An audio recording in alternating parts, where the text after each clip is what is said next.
Good morning and welcome to Breakfast Extra, the show that's like that brutally honest friend who tells you the truth that you really don't want to hear. Well, hey, after all, we are a bit extra. I'm Azino Appeal, and in a moment, as usual, I will be introducing my fabulous co-host. But first, on today's episode of This is Nigeria, I have a reverse love letter I'd like to read to an old flame. I mean, she's been rather bad to me lately, and I've decided to go in on her with a little bit of tough love, let's call it that. And this flame is my dear Nigeria. Now, I know that from yesterday I promised to go easy on my dear country today. That's because I said to myself, Nigeria comes under so much bashing, so maybe I should try to find something positive I used to love about her. So here goes. Dear Nigeria, since you've been in my life, I've had nothing but good fortune. The past 4 decades have been quite the ride, except for the last 1 year. What changed? Was it the skyrocketing fuel prices, or maybe the lack of it? Was it the naira plummeting to new debts? No. Maybe it was a rampant insecurity. But could it all be your fault? It couldn't be now, could it? Something or someone must be responsible. Are you seeing somebody else? Because since May 29th last year, you've been acting rather strangely. The Nigeria that I used to know would never treat people the way that you've been treating people now, storming into villages, razing homes to the ground, displacing people from their motherland, and then relocating them to poorly managed IDP camps. Where's the humanity you once had? But still, it couldn't be all just you. Not your fault. What happened? Who is it? Remember when our biggest worry was which concerts to attend at the end of the week? Now we barely go out together. The artists we used to make rich hardly afford or can't afford their celebrity lifestyle anymore. They're in as much debt as I am, resorting to evading arrest by scaling spiked fences. I'm asking you, Nigeria, can we mend our fences and go back to the things that we used to do? Why are you so difficult now? Is he better than I am, this new love that you've discovered? Sure, we still have fleeting moments of joy, like when we reach the semifinals of the World Cup and when our athletes perform exceedingly well, but it's not enough. I miss the love we used to have all year long. Well, except when I was in the university, you were just poison back then. You still are when it comes to how you treated lecturers and how they in turn treated me and all the other students back in school. That's something I think you need to let go of, this hate-hate relationship with our education system. It's not doing you any good. It's baggage you carry from one relationship into the other. It's not the best, but I digress. Nigeria, you are lovable. Somewhere deep, deep, deep inside of you, you are. And I'm resolved to find that positivity inside of you yet. But wait, maybe it's not you. Maybe it's me. Nigeria, would you love me better if I was different? Taller maybe, curvier, lighter, more hair, less hair? Nigeria, what do you want? I'm sure I can make it happen, even if I have to go under the knife just for you. It's no big deal. I have a plug here in Lagos, make me look all sexy all over again just for you. Thank you very much. I'm not asking for too much now, am I? I just want things the way that they used to be between us two lovers. Because I do still love you, even though it feels like a dependent, toxic relationship where you hate me, but yet I love you and I do anything, I'll do everything to make sure that we work out. Now, Nigeria, I have faith in our relationship, and I will not relent in seeing this relationship through. I will not just survive your seeming dispassion for me currently. I know there's hope at the end of the tunnel. I just hope that when you come around to realizing how much I cared for you, that I won't be in a relationship with Canada. Yours truly, Mazino Appeal, and Judith Atibi. I don't know, Judith, do you want me to take your name out of this? Yeah, you should. You should. I thought we were partners here, girl. No, listen, I have PTSD, okay? It's a PTSD from this relationship, and it's okay. I want out. I'm still on antidepressants. We all have our individual relationships with Nigeria, but that summarizes mine. And you know what, people? Welcome once again. This is Breakfast Extra for a Sunday edition. Stay tuned because coming up next, we'll be doing the dailies. Welcome.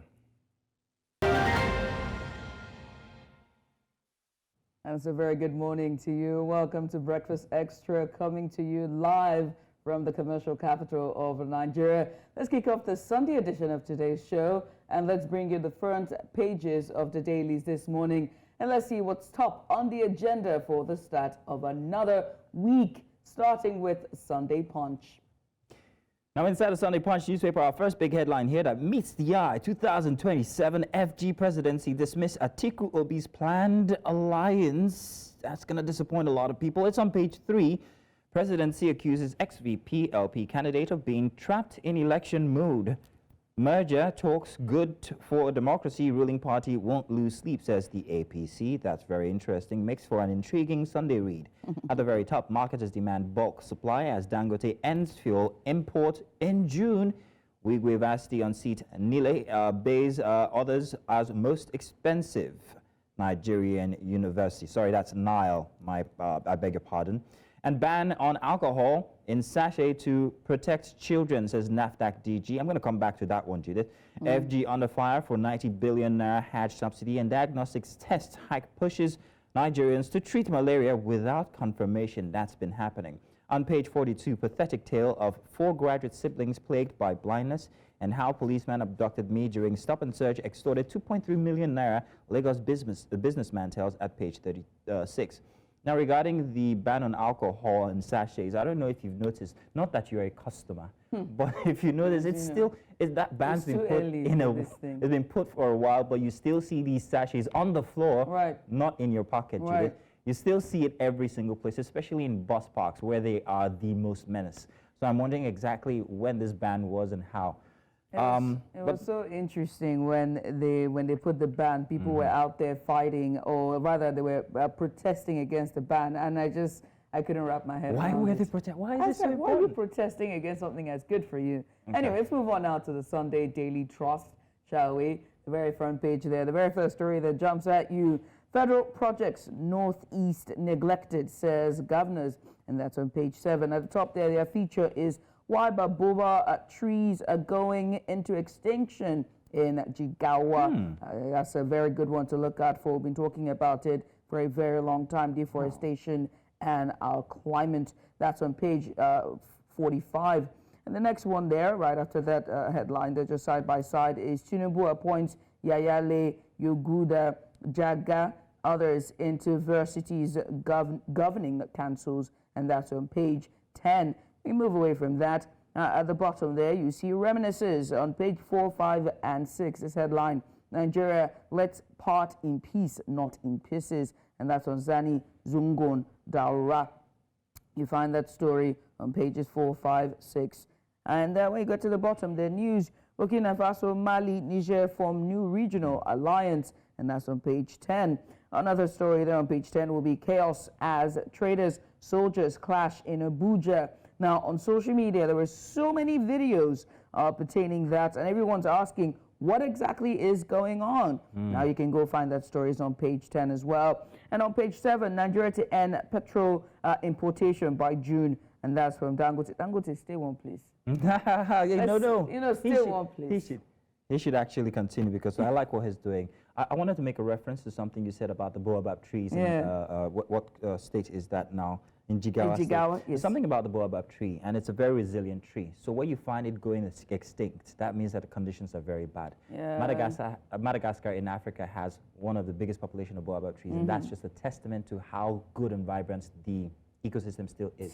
But if it's dying here in Nigeria, problem. I have a problem. I mean, that's without a question of a doubt. We need to focus on that. Yeah, the environment, please. Moving on now to Sunday Independent. Coalition of opposition parties can defeat APC. This on page 3. In 2027, analysts predict merger of political forces possible. Atiku assures Nigerians, but we heard from the previous paper that might not be happening. Infrastructure financing. FG receives support. Knocks over plans to borrow pension funds. Don't do it. On page 2 there, failed nose landing gear responsible for Dana Air Lagos incident, says the NSIB. And Nigeria has collapsed under Tinubu, says Babachir Lawal. At the top of the paper, Edo 2024, PFN can endorse Asu Ighodalo for governor. And Rivers crisis, of course, we can't do a front page without the Rivers crisis. Fubara's plan to probe Wike's administration in order, says Kalu. There's much talk about the budget padding on the side there to the photo story, and 1 year achievement beat other 8-year records, says Fubara, as he boasts. And those are all the daily the headlines for the Sunday Independent this morning. Let's go to Sunday Vanguard, shall we? And the very first one that comes at you is the 2027 APC takes a stand as Obi Atiku Kwankwaso stoke permutations. And that's on page 5 there. At the very top there, human rights push back over arrest of journalists. Free speech, Tinubu told to halt trend. And that's on page 7. On page 4 is looted artifacts return from Germany. Elated Oba of Benin dances. You can also find another one there on security. Abia gunmen kill soldiers, and that's on page 4. 2024 frantic moves for peace in Ondo APC. That's on page 26. At the bottom there, brutal life in Okwama after total destruction. No food to eat, no water to drink, nowhere to sleep as residents battle to survive after 52 days in forest. And that's on page 8. At the other side there, you're going to find this one. 5 rescued in Niger building collapse on page 4. At the bottom there, 1 town, 2 monarchs in Oshun. Oh, wow. Battle for Ire stool. And that's on page 4 there. Iris Star on vibrational eccentric sound. On page 10, Kano Mosque's attack. Residents count losses as death toll hits 17. And that's on page 4. You can find all the stories there on the Sunday Vanguard paper. Let's see what our next front pages will be. Let's move on now to the Star. Now, the Star newspaper has these headlines in front of it from Kenya. Pledge to edge Ruto out of Gema voting bloc. They're having their own fair share of political here and there. Scheme could also scatter Azimio as Kalonzo has separately declared bid for president. And, of course, a big photo story there. Can't tell exactly what that is. Print a bit too small, forgive me. Final showdown. Will Parry game be best? Chipchoge Baleke contest? Well, we wait to find out that in sports. And high interest rates, lawmakers train guns on a motorcycle. Lawmakers train guns on motorcycle lenders over rampant exploitation. Very interesting headlines, these on page 9 of that paper, that Kenyan paper. New regulations, why it will be difficult to sell affordable housing units. I'm wondering why, and I think I might want to find out if it's the same like what we have here in Nigeria. Alrighty then. So, that's all of the headlines that we can take for you this morning. But stick with us, because coming right after this will be the big report from this weekend. Stay with us. Don't go anywhere. And you're welcome back. Now we're going to take our focus now to a big report, and this time it's in Okwama, the internally displaced persons camp set up by the Delta State government to rehabilitate displaced indigents of the troubled Okwama community in Ugeli South local government area is ready for occupation. Now, the chairman of the state government committee, he managed to manage the Iwu IDP camp. Mr. Abraham Ogbodu disclosed this on Wednesday at a press briefing held inside the newly rehabilitated IDP camp located within the Ewu Grammar School complex in Ewu Kingdom. Now, he called on displaced indigents and farmers of Okwama to start moving in while assuming them of security, or rather assuring them of security and minimal personal comfort. However, as the committee set up by the Delta State Governor Sheriff Oborevere for the resettlement of displaced persons, people of Okwama and Ugeli South local government area of the state, says the IDP camp is now ready to receive displaced persons for the community. Residents of Okwama fled their homes after the invasion by the army in retaliation to the killings of 17 soldiers. The question now is, how prepared are they to return these natives of Okwama to stay in the camp prepared by the government? Now, News Central correspondent Osinazu filed this report during the week.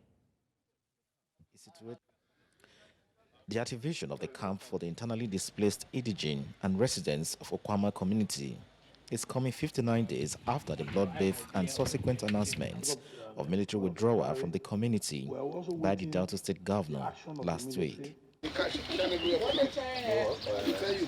The camp is situated at the traditional headquarters of Ewurobo Kingdom in Ughelli South local government area of the state.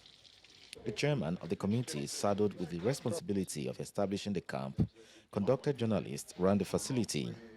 He said the committee has received food items, beddings, generator sets, medicals, and other basic items necessary for the camp to kick off. He noted the displeasure expressed by some of the displaced persons who prefer the camp to be situated at Okwama, but appealed to them to come over to the campsite, which he says is just the first step of a long-term solution. He maintained that the committee was constituted when Okwama people were still in the bush and the army stayed in the community, so it didn't create room to better engagement. If the people could stay in their ancestral home, no matter the conditions and all of that, you cannot say that of people, third parties, who will go there to attend to them. What we have guaranteed is that whatever we take to feed them, we have made provision for. You understand? We have made provision for. By way of budget. News Central, however, visited Okwama community, where the returnees seems to be picking up the pieces of their lives. This is St. Peter's Anglican Church, the only building standing in Okwama community at the moment. This is where the people who fled the community returned back and they started living here for the meantime. Ewu, we not go. All of us not go Ewu. If you want build cap for us, come here to build cap for here. If you build cap for here, all of our people go come. If you not build cap for here, nobody go come. Somebody was not telling me that we should go camp for Ewu. Yes, about 35 years service as a common civil servant, they destroy everything. Because here we have some cassavas in the forest, which our people can still harvest. But if we decide to go to Ewu now, I don't think we can harvest those crops. They will lot in the bush. Those ones that our neighboring community looted, the ones that are still remaining. If we stay here, we can be able to harvest them. So we want the government to set the IDP camp here. We can manage here. But if we decide to go to Ewu, I don't think we can survive there. We know that the government will cater for us there, but we cannot survive. Staying in our own land, our ancestral land, is more preferable to us than going to an IDP camp in Ewu. We prefer that the IDP camp should be set here in Okwama community. The inhabitants of Okwama are expectant and they are hopeful that they will pick up the pieces of their lives again and rebuild their walls no matter what and time is going to cost them. In Okwama community, in Delta State, for News Central, Austin Azu. Joining us now to discuss the preparedness of the Okwama indigents to occupy the prepared IDP camp is News Central's Austin Azu, who's been on the ground covering the processes regarding the return of the community to their indigents to their lands. Austin, a very good morning to you, and thank you so much for joining us. Morning, Austin. Yeah, good morning, Mazi. Good morning, Juliet. How are you doing? I'm doing. But I'm doing far better than the residents from what we can see from your report. Now, given the recent conflicts and the invasion of the army, how confident are the displaced people of Okwama about their safety and security in their newly established IDP camp? I mean, before we even let you answer that question, we can see from all of the responses in the report there that you just you filed in that they're reluctant to go to the IDP camp. Let's start with that. Why do they not even want to go? Let's start there. Why don't they want to go there? First and foremost, let's go down memory lane to what led to the blood bath in the Okwama community. Of course, we are told that they had some communal feuds with their neighbors, which the global community, and resorted to unrest in the area that warranted the army to weigh into it. Very unfortunate that the army said they went for a peace mission and it ended at a very sorrowful state. 17 soldiers were murdered at Okwama and led to the destruction and the exaction of Okwama community. The residents fled for safety, and those who survived it stayed in the bush for 6 weeks before finally the government announced the removal of the army from the community. Now, the fact that these people were displaced from their homes and they returned back to their community will not be, cannot be taken away, knowing the fact that the land in question, the dispute between them and their neighbor, is in a very sour state. So they felt that if they leave their community, the other people who wanted their land, likely take over their community. And not only that, we equally gather that first, within 24 hours, that the governor announced the removal of the withdrawal of the army from Okwama community, that some interlopers and some intruders from other neighboring communities went into the community to start looting some of their destroyed property, some of their crops that were still standing. So resulted to physical, combats that led to allegedly one person killed and the other persons injured. And since then, these people vowed not to leave their communities because they felt if they leave their community, they might not have that place where they will come back and call their home anymore. Of course, they will be displaced from their community before they might likely return from the IDP camp, that all their farms land has been taken over, all their crops have been harvested, and even nowhere to stay again. It means that they will be totally be wiped away from their community. So they prefer that they should be able to live in their ancestral home and rebuild their walls again. So from there, they'll begin to pick up the pieces of their lives and begin life again, despite what has happened to their, to their lives, to their families, to their, to whatever they have lived for over the years. So these are some of the reasons that they have told us that they will not want any situation where they will be displaced totally from their ancestral home. They rather stay in their ancestral home, monitor the events, see how life is becoming part of what they are going to build. Whereafter they will be able to tell their story to their children the way they want the story to be presented. So that's just the basic reasons why they are rejecting the government's request for them to move to the IDP camp. Austin, can you hear us? Now, I can hear you. Fantastic. Now, we've seen the amenities from your report, the amenities that they provided at Ewu IDP camp. I don't know how many they are, but can you just share with us any insight on what the amenities are that was provided? Are there sufficient provisions to meet the indigents, the internally displaced people of Okwama so far? And you say that they're reluctant to go. Why are they? Is it that Ewu and Okwama, the distance is very far away, or is it close, or they just want to be back home for good? Yes, they have a long-standing tradition due to the perennial flood have been ravaging the riverine communities. And Okwama is an island surrounded by two Ijaw communities, the Okolova and the Akubene-speaking tribe of Ijaw. And the distance if you want to take a move from the Arawane River bank, you have to spend about 45 minutes on the speedboat, and from there you have to move further from that river bank. When you pass so many villages before you start arriving in Okwama. But the distance from that particular place, because the fact that they are Nugele South, so they have to relocate them back to their local government. So that has been the IDP camp for those who are sacked by perennial flood. So they have been using there oftentimes. So they like to keep them there. After the flood subsides, they will can now move back to their ancestral home. So that being said, the facilities on ground, like what the committee chairman told journalists on that very day, that they have been receiving food items, they have been receiving beddings, they have received a generator, and the IDP camp is fully equipped to receive. Estimated that for the first instance, they'll be expecting 200 persons who are displaced from Okwama. They'll be expecting 200. Then subsequently, the camp is built and it can be expanded to accommodate 1,500 persons who are likely going to come to the camp.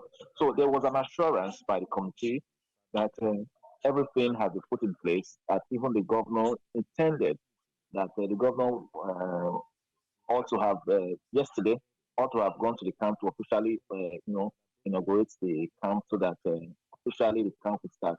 So, but how far they have gone, if people have started coming to the camp, that we cannot say for now. But we went to the community and they told us categorically that they will not, go to a camp because they want to remain their ancestral home. And whatever the government wants to give out to them, the government should come to them and give it to them, that they are willing to accept whatever the government is bringing. And meanwhile, but at the moment, at this point in time, there are still pockets of some challenges that may likely going to, disturb the peace of that area if not properly taken into cognizance at the moment. Uh, that was yesterday. Some women from Koloba staged a peaceful protest at the river bank, calling on the federal government and the state government and security agencies that they should come to their aid to evacuate the people of Okwama, who the returnees, and they should evacuate them from Okwama to a main camp at the moment, claiming that the land that they are occupying belongs to them. So that is another challenge that needs to be weighed into at the moment. So to correct issues that needed not to disturb the peace of the state.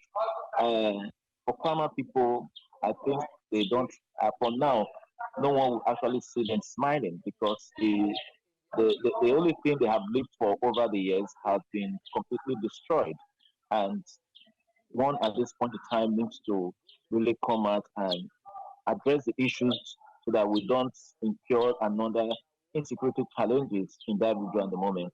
And they have had a very long-standing relationship over the years. They are intermarried, and you must pass through some communities to gain entrance into Okwama. So this is the time for the federal government and the state government to come together to address the issue that led to the blood bath in Okwama, and thereafter come to a round table so that these neighbors can live in peace and do their businesses together. So, Austin, I'd like to ask, in terms of support, immediate instance, now I can see that the government has put in so much in place. We saw that you had mattresses there was water provided and some beddings and all of that. But on the long term, especially with what the people are saying regarding their ancestral home, how they don't want to leave their crop, they want to be secured, has the government or is the government helping in this instance to create or to bring support to them? Are they looking at perhaps relocating the IDP camp over to Okwama instead of Ewu, which might be a distance away from their crop? Is the government looking at this? Yes, the question was asked, and the chairman of the committee, Abraham Obodo, stated that that at the moment that it will not be nice for a third party. Remember the military people who went to Okwama, they were third party, and how they ended. It will not be nice for the third party from the government precisely to be going to Okwama on daily basis to be attending to the returnees, knowing fully well that there might still be pockets of issues that have not been addressed, aggrieved parties involved, like the one I mentioned earlier, the Okoloba community and neighbors who may likely be seeing their movement to be threat to them. So if a third party, according to him, is going there on a regular basis, issues on ground might likely be like they might likely encounter some challenges on the road or probably getting there and all those ones. So to be to be proactive enough that they need to pull them from that place to the IDP camp so that they'll be able to address the challenges on the ground and start the rebuilding process, because every other thing they are asking for at the moment is the rebuilding process. The houses have gone down, economic tree is down. As we speak, even the very day we went there, there was no domestic animals found inside the community. Even the birds are flying away because it seems those birds couldn't survive or they perceived what had happened to the community. So there was no peeping, there was no sound of animals or neighboring, kites that do fly around the area. So this point of time, the people are not happy with their condition at the moment, and the government will not in any way jeopardize, put the jeopardize the interest of the innocent people who might be going there to attend to them. So, according to what it said, that they need to bring them from that place to the IDP camp, then before they will start the other processes. Well, thank you very much, Austin. That's as much as we can take. Thank you very much for giving us the opportunity to go behind the report. We'll continue to follow the story closely. And of course, we have you there to bring us every development as they arise. Thank you. And now we take you away from there, from our big report. And this time, we're about to bring you this. I will take a look at our debt culture, but more specifically, debt recovery system in Nigeria on our next big story. This is Breakfast Extra. Stay with us.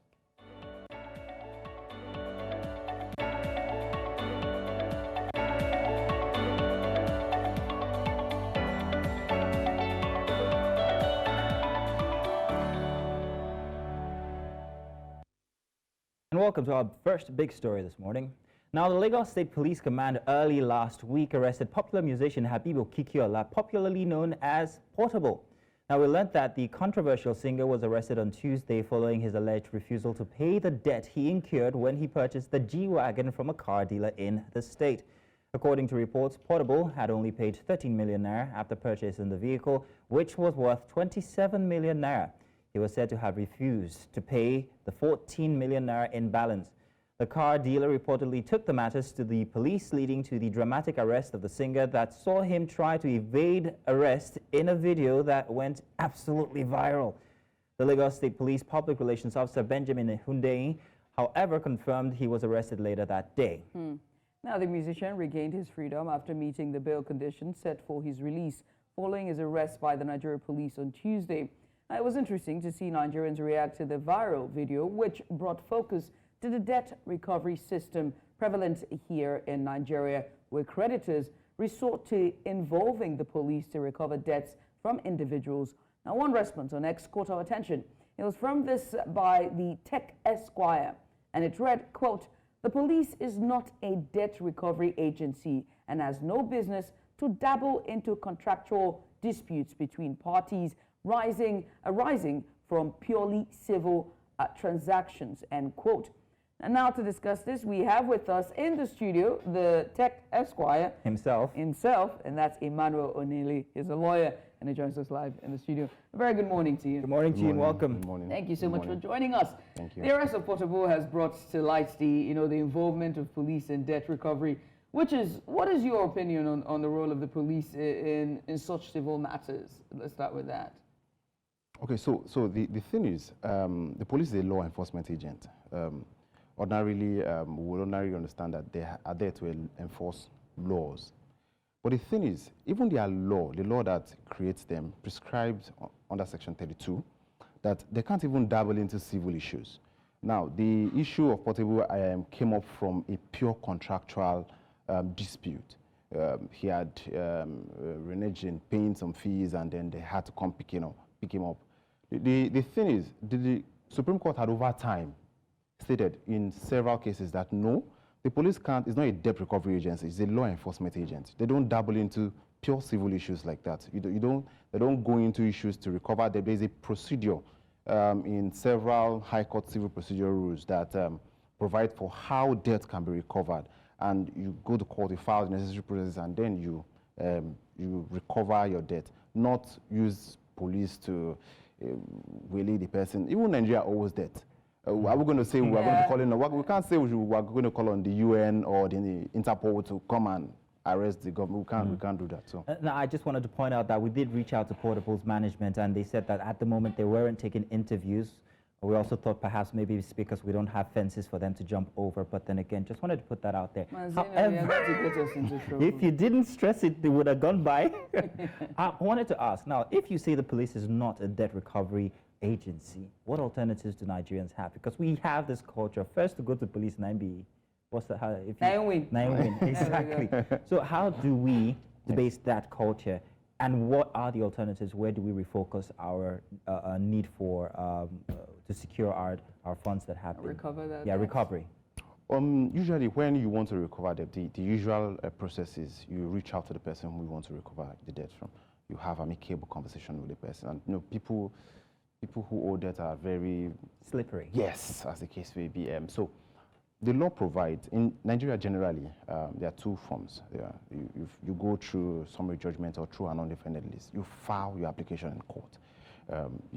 depending on the threshold of the sum, you go to the court you have to go to. It could be the magistrate court, it could be the high court, and just depend on the threshold of the sum. So usually the avenue is provided in the high court civil procedure rule.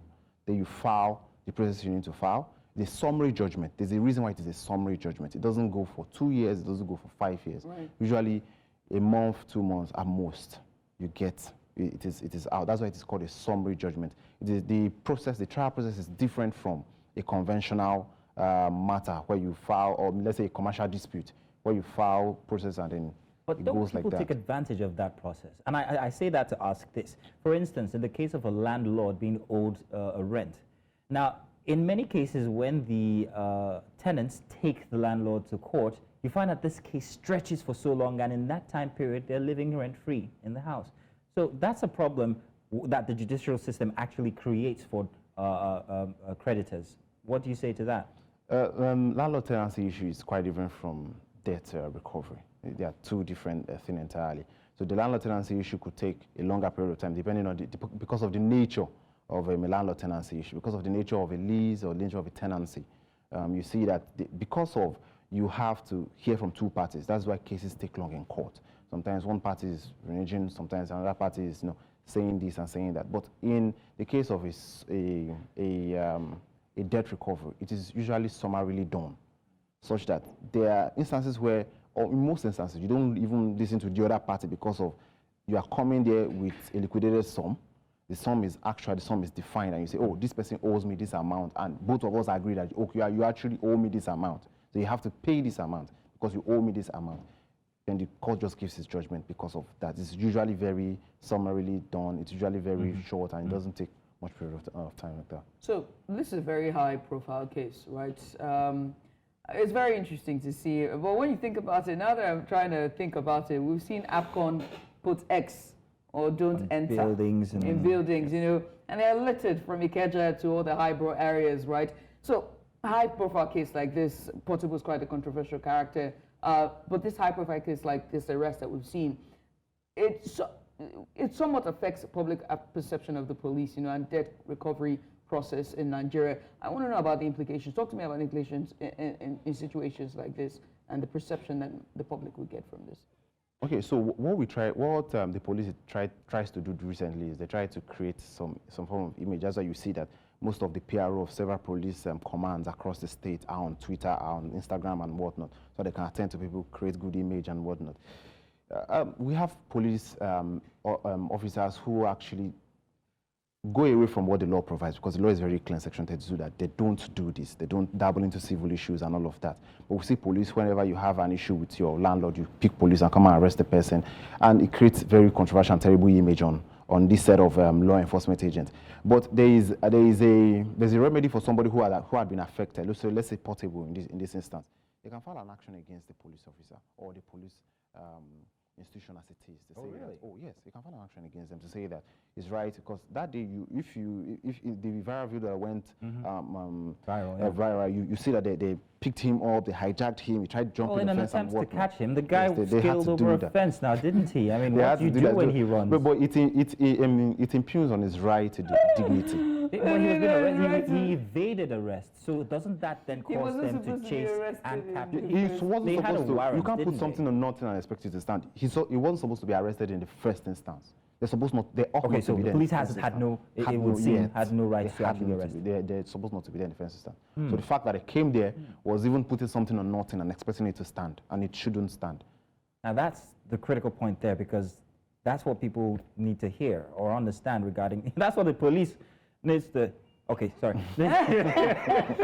before I step out and then, but then you do understand what we're talking about now. So that's what people don't know about the system, and the fact that police have no right to actually do all of that. But then again, in an instance where somebody evades arrest, what should be their modus operandi? Shouldn't it be chase and capture, whatever means necessary? If I have to drag you across the gutter, well, no, I'm not espousing to what they did, but regarding their action after the arrest went foul. So the thing is, you shouldn't evade arrest irrespective. Sometimes, most times, I think the police is becoming more civil these days. They get to invite you to their station, and then they get to have civil conversation with you. In me being very honest, you shouldn't invade arrest irrespective of the circumstance. However, if if someone is trying to evade an arrest, the law provides that they can actually apply force, maybe very little bit of force, to try to get the person into, going to the station or whatsoever as the case may be, but not necessarily when someone had not even evaded arrest, had not even tried at all, and then you just want to bundle the person up, and we see that these days everywhere. Right. All of this really points to one thing, and it's our rule of law, or the laws. Do you think there should be some sort of reforms when it comes to it? Because Mazzino pointed out the landlord and tenancy issue, right? Landlords would take tenants to court or take them to the police, and then the court actually would say, oh, they have enough time. It turns out that the law in some ways has a lot of leniency for tenancy and landlord laws. There's some sort of leniency to it, right? So should there be reforms in a way where, the police can now get involved, they can now be able to get their monies back or get the loans back? Should there be reforms? I wouldn't say if there should be reform in a sense of it, because the law is very clear on its provision, and I think the fact that debts are summarily done in court is actually a good one. You wouldn't see individuals going to court for debt recovery, and then you see them taking plenty years in court if there are no issues to such debt recovery. Now, when there are issues to it, it creates issues, and then it becomes something that spirals into 2 or 3 years. But the law is very clear. Okay. It is summarily done. Emmanuel, what about the loan sharks? And I mean those apps where you take money. I have not, and I will never, hopefully, where you take loans and then they now send broadcast messages to all of your contacts saying that, hey, you were a guarantor, and if you don't do so and so, that you might be implicated. What about that? Do I, who's just a passive person in this whole thing, go to the police and say, look what these loan sharks are doing? Because it's not about recovery now, it's about my reputation. What about that? Okay, so you are very correct. There have been recent incidents, even including network providers that just send messages, SMS differently into your phones without even you asking. Just send you a day you meet 20 SMS from one network provider or another. The privacy of such person is being infringed. The reputation of such person is being dealt with. Usually the court provides. There are several people who had gone to court actually against loan sharks, and they had won matters. I was having a conversation with a friend, and then he had told me that he told me that he had an incident with these people, and then what they are thinking, their thought behind it is, this is me digressing a little bit. Their thought behind it is, they get to bully you, as the case may be, about 10, 15 people, and then maybe one person take them to court. And maybe one person take them to court. What the court orders is usually not as much as how much they will recover from the 15 people that they had bullied. So maybe about 8 or 9 pays their money in the real sense of it. Maybe one person just gets an order from the court and usually slapping the wrist and whatnot and whatnot. And that's what he told me was the reasoning behind what they do. But it is a breach on their privacy.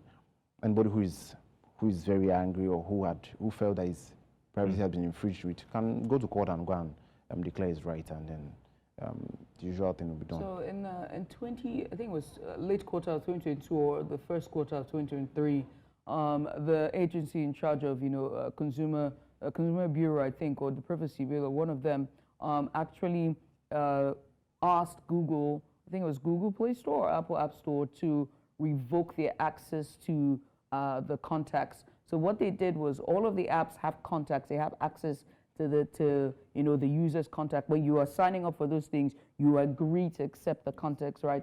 And so they barred them from doing that, a number of the apps. And they also asked that some of those apps were pulled out, because when you notice, you realize that they are all under one umbrella. But so far, I don't know if that has been adhered to, and if people still face those issues. But finally, if someone who's giving out credit is watching, and they're thinking of going to the police, then now they're looking at difficulty that the police may not actually be, it's unlawful to actually drag the police into the matter. How then can they recover their loans? How then can they go about it the rightful and legal way?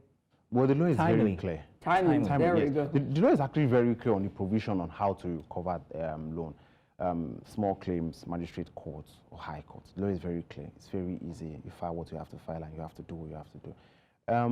What come into fore is the FCCPC. That's what she was trying to point out, that the FCCPC was is the agency in charge of all of these things. Yeah, They have actually done a lot of work, in ensuring that digital money lenders, we call them DMLs, ensure that they don't, infringe into people's privacy and do all of these bits and seats. And there are times where they even got an injunction, I think, restraining them from uploading some apps on Google Play Store and whatnot.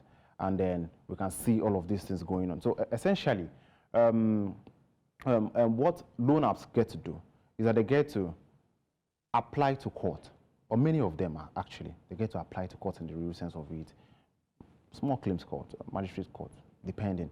I've done a few, I've had a few of my friends done a few too. Okay. They get to apply to court and they get to recover the debt. But I think what happens is the loan that they give is usually very small, so that it results into bullying. So when the loan is, let's say 20,000, let's say 50K, it results into bullying, because when you want to file that and go ahead with the legal process, you get to spend more in that regard. So you're better off just paying So it. they do all of that. Yeah, I So get that is the thing. Mr. O'Neilly, thank you very thank you much, so man. much. It's good to have your professional insight into the matter here. Oh, like some people that are running away. Yeah, don't run from the police. Don't from the scale press, fences. police.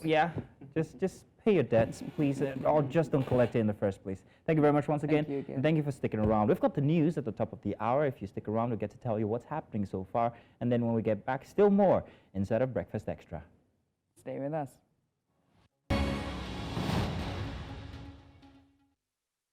And welcome back. This is Breakfast Headlines on Breakfast Extra. I am Judith TB. We'll continue with news as we tell you that Abia State Governor Alex Oti has commiserated with the Nigerian Army over the death of a soldier who was shot dead by unknown gunmen on Saturday at the Army checkpoint at Asa Road by Mevelton, Abba, vowing to ensure that the culprits were brought to book. The governor, who was represented by his deputy engineer Ikechukwu Lakwachi Emetu, paid an on-the-spot visit where he met with the brigade commander, 14th Brigade Nigerian Army, or Hafia. In a statement signed by Sir Cyril Chukwudi Eke Mba, the chief press secretary to the deputy governor OT, expressed sadness over the unwarranted incident and called for concerted efforts to fish out the culprits of the heinous act. The Special Intelligence Squad of the Nigerian Security and Civil Defense Corps Commandant General has dismantled an illegal refining site containing over 100,000 liters of stolen crude oil in Adubi settlement, Aceh local government area of Rivers State. According to the commander of the squad, Daudara Apollos, the success resulted from credible intelligence indicating that suspects had vandalized a multinational company's wellhead. The suspects had connected galvanized metal bars or pipes, I beg your pardon, with large holes to siphon and locally process the crude oil. NSCDC spokesman Baba Wale Afolabi, in a statement on Saturday, said the SIS promptly acted on the information, uncovering several sites where significant illegal refining activities were taking place. A trailer lost control and crushed 3 minibuses, leaving 7 persons feared dead in Owerri, the Imo State capital, on Saturday. Now, it was gathered that the truck hit about 20 persons at the Imo State University junction in Owerri after the driver lost control of the vehicle. The incident occurred around 7 p.m. on Saturday night. Now, sources said the heavy-duty truck was driving against traffic and eventually ramped into 3 minibuses with 9 passengers each, including the drivers. Some of the victims were rushed to the Federal University of Technology Hospital, Owerri, for treatment, while 7 others confirmed dead has been deposited at the morgue.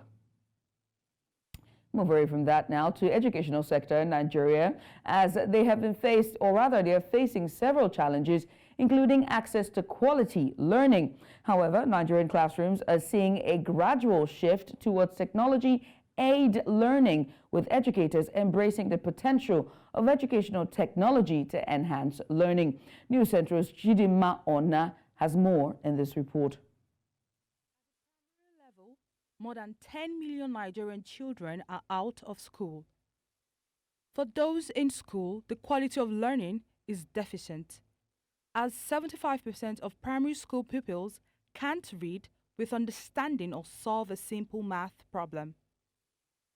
This problem has prompted the Nigerian government, stakeholders, and international bodies including UNICEF to create learning passports that exploit the opportunities offered by digitalization for the learning and development of Nigerian children. The reason why we come into this area is to provide children with their opportunity to have access to their own fundamental right, which is access to quality education, which is goal number 4 of the SDG goals. We have an issue of a lack out of school children. Why haven't we deployed technology in the way that we did during that time to reach all these children to learn? Why haven't we deployed technology to gather the data to really identify, where are they? Where are the children who are not in school, and how can we reach them? In higher institutions, more schools, private organizations are embracing the potential of educational technology to enhance student engagement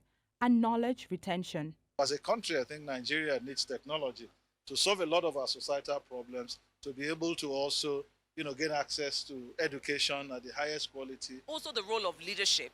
It's the willingness to do this. The reason why we acted the way that we did during the pandemic was because there was a crisis, it was urgent, people could see like the immediate impact of what it meant to not do anything, and everybody came around. So you could see deep collaboration and you could see leadership that came from, every single person. However, the road to a tech-integrated Nigerian education system is not seamless. A big hurdle is adequate infrastructure and the high cost of devices that often creates an uneven playing field. When you talk about, that infrastructure, some of it will be done by private sector. And how do we attract investment into the country so that they can build those platforms? But also, even apart from building that, we also need to make sure that we can provide, that access and the tools like laptops, computers, iPads to children, to people all across the country. Even if with the the millions of arts schools that we have in Nigeria, if we are to bring them back to school, do we have sufficient infrastructure to accommodate them? That's a question we need to answer. Do we have sufficient teachers to take care of them? Because today the pupil-teacher ratio, when you look at the annual school census statistics in Nigeria, it's around 120 pupils to a teacher. That's very high. As more private sectors and government offer opportunities to advocate digital inclusiveness for all children, the future of Nigerian education seems to be leaning towards a more technologically progressive system. Now we go to South Africa, where President Cyril Ramaphosa held a rally in Mandini before South Africans go to the polls for the country's general election on May 29th. Ramaphosa highlighted the achievements of his African National Congress, ANC, which has ruled the country for all its 30 years of democracy, as it heads into a tight race in May's election.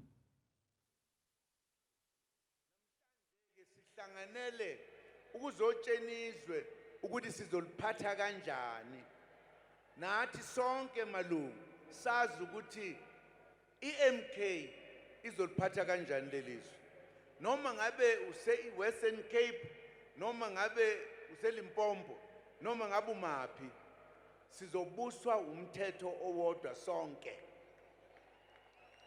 Uyabona masifika ekugcineni ihlanje lokuqala wonke umuntu omnyama uyebesazi ukuthi kuhamba kanjani. Mase sifika lapha akekho yohlupheka, akekho ngeke aqashwe. Lokhu sikwenzela thina sonke. Awafuneki amasela kumkhonto wesizwe owakhelwe ukulungisa izwe. South African President Jacob Zuma attended a rally for his new Umkhonto Weziwe MK party in Soweto. Zuma, who is currently appealing charges of corruption and cronyism, spoke in front of thousands of supporters. Now, despite a litany of legal woes, the 82-year-old still enjoys fervent popular support.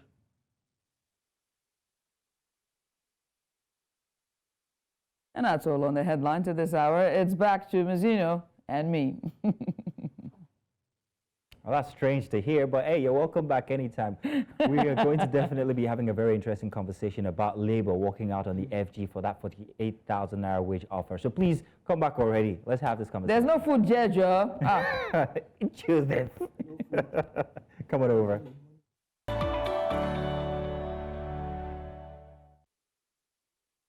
Welcome back.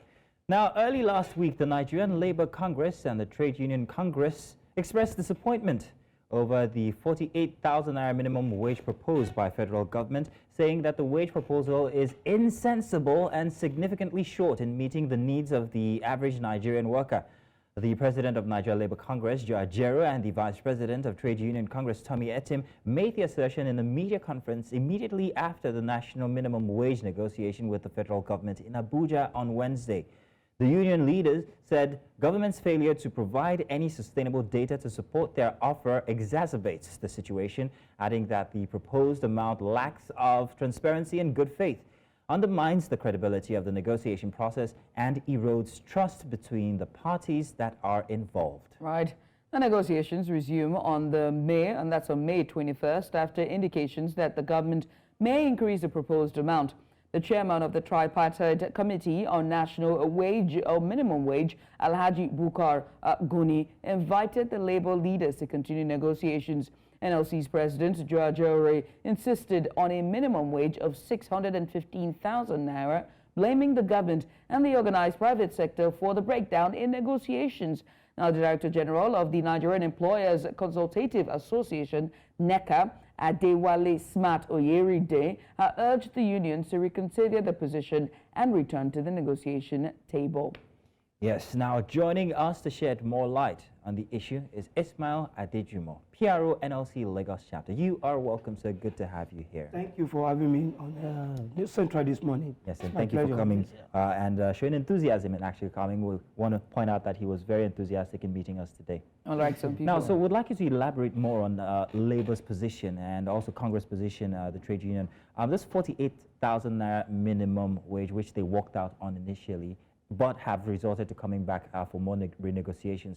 Where exactly does Labour and the TUC stand on this? Thank you very much.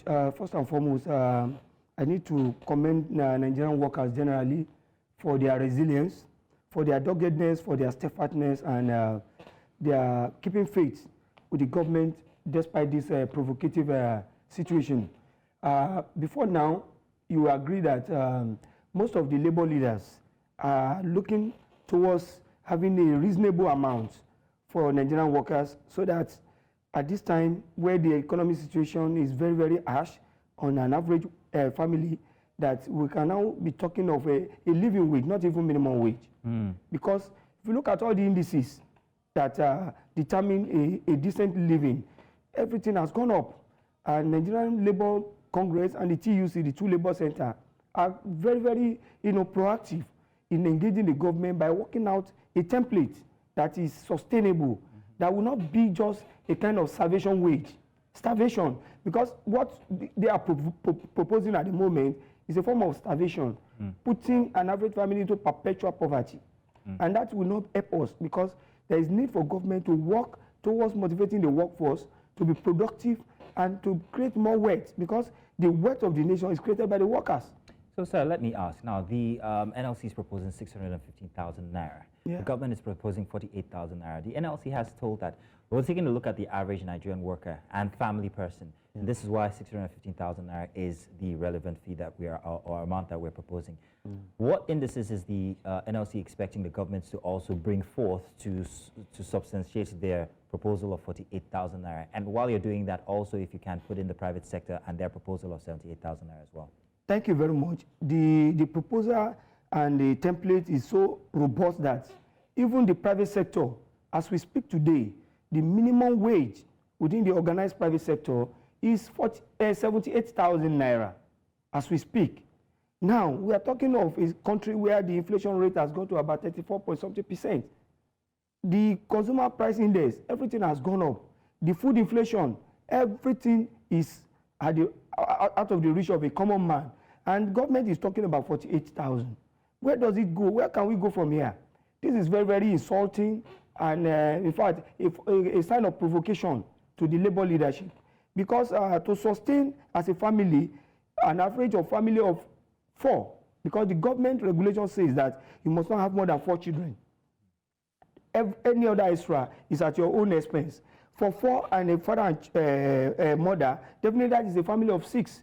And if you are to cater for a family of 6, in a state like ours in Lagos, a very cosmopolitan city, you need to have an average apartment of not less than maybe 2-bedroom apartment. No matter how remote the area is, you must have at least 1.5 million upward to sustain an apartment as a worker. You need to transport yourself to and from to the office. This is also a very humongous amount. If you look at the transport fare, it has gone up. Although the government of Lagos is trying to at least ameliorate the suffering through the BRT system by putting 25% discount. But that does not even address the fundamentals, because the population of Lagos is so high that, in fact, most people cannot plow through the BRT corridor. And if you look at the food need of an average family, a day, a family needs like about 9,000 naira to sustain. Let's say you are giving a meal of about maybe 1,500 or 1,200 naira. If you sum it up, that's about 9,000 multiplied 30 days. These are the indices. And if you look at even the utility, before the proposal of 615, the utility has not high to the extent that the government will now jack up the electricity tariff. The electricity tariff now has made everything, in fact, make it worst. And that is why we want government to be very, very, reasonable and work out a sustainable wage. We know the economy is very fragile now in terms of sustainability, but they should compare that those who are in the legislative, the political office holder, and the people in the public service and the private sector also have a family that they need to cater for, and they need to survive. What then will be that wage? How does the government has proposed 48,000 naira, NLC is proposing 615,000 naira. What would be a gap or a proposed middle that will suit both the government, NLC, and TUC?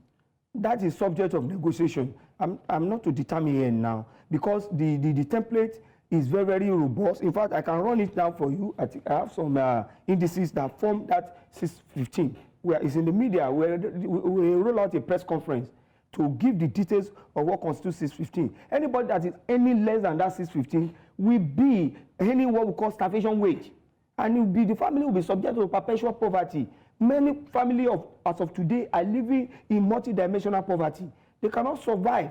Many are on irredeemable loans from all these banks.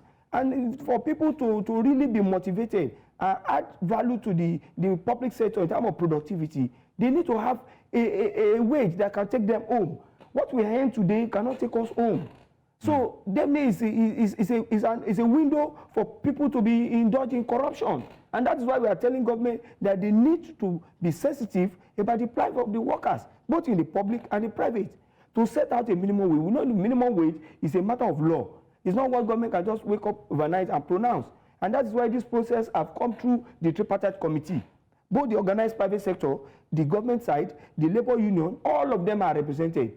And they must work out something that is sustainable, because we know various states have their peculiarity in terms of finances. Okay. But if there is a minimum wage that you must not go below, you can either go upward. You can see some states are even proposing higher than the government as of today. The negotiations broke down between the government, NLC, and TUC, right? And the TUC and NLC walked away. Now they're asking to come back to the table to have the conversation. What will be the steps and process that both NLC and TUC will take to make sure that something favorable comes out from those negotiations to meet the needs and the demands of what you just mentioned for Nigerian workers? Thank you very much. Our leaders are very, very, they are a group of professionals, very seasoned administrators and managers of human and material resources in their various fields.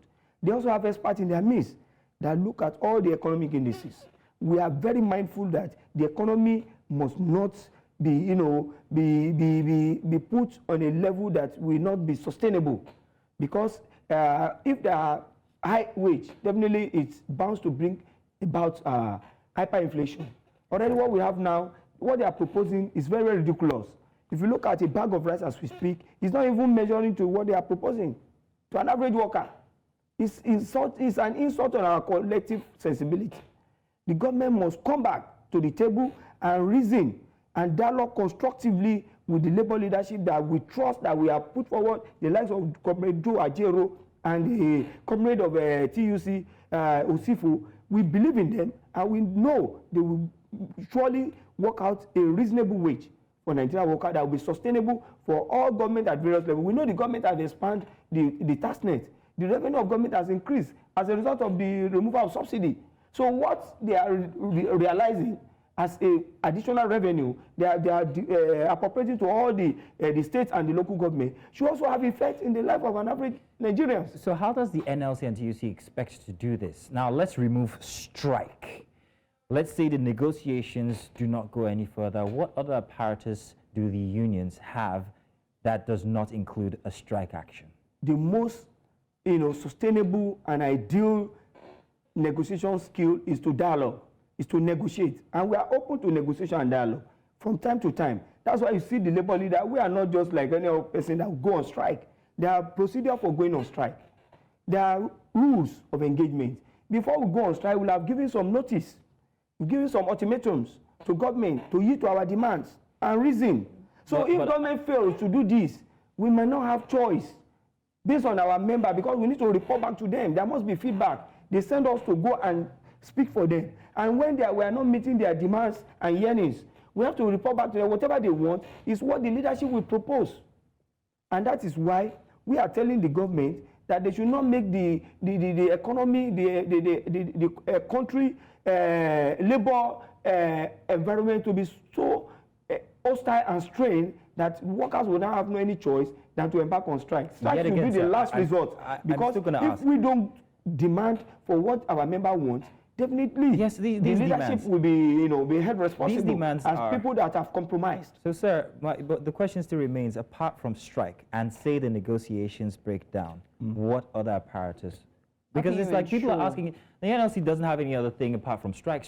No. So if this does not happen, protest, are we expecting? We do picketing. With the other many instruments that we use in the labor circle to press our demand. Before we get to the strike is the last resort in any industrial dispute. But as we speak today, government have enjoyed in fact, the highest cooperation of the labor movement in terms of trying to key into their policy trust, to reason along with them, and to give the government, which have not even, at least by 29th of this month, it will be 1 year in office.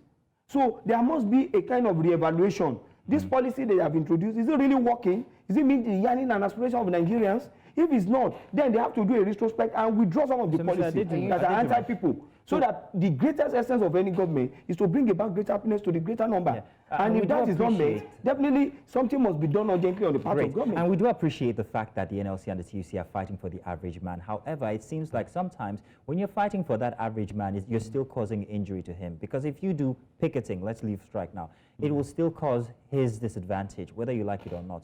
So what means, I ask again, is there that is not a disadvantage to the very people that the NLC and TUC are trying to protect? We are very mindful of the economic implication of going on strike. It will cost the government and the private sector a lot of money they are going to lose. Even a day, it costs government not less than 3.3 to maybe 5 billion if we shut down the country for a day. And we are critical stakeholders, we are partner in progress in the Nigerian state.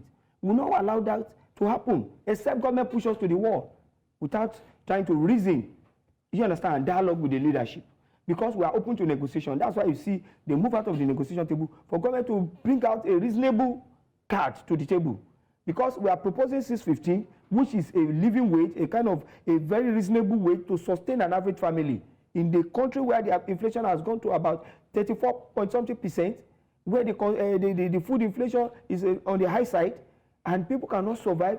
Now they have introduced series of taxes, electricity tariff.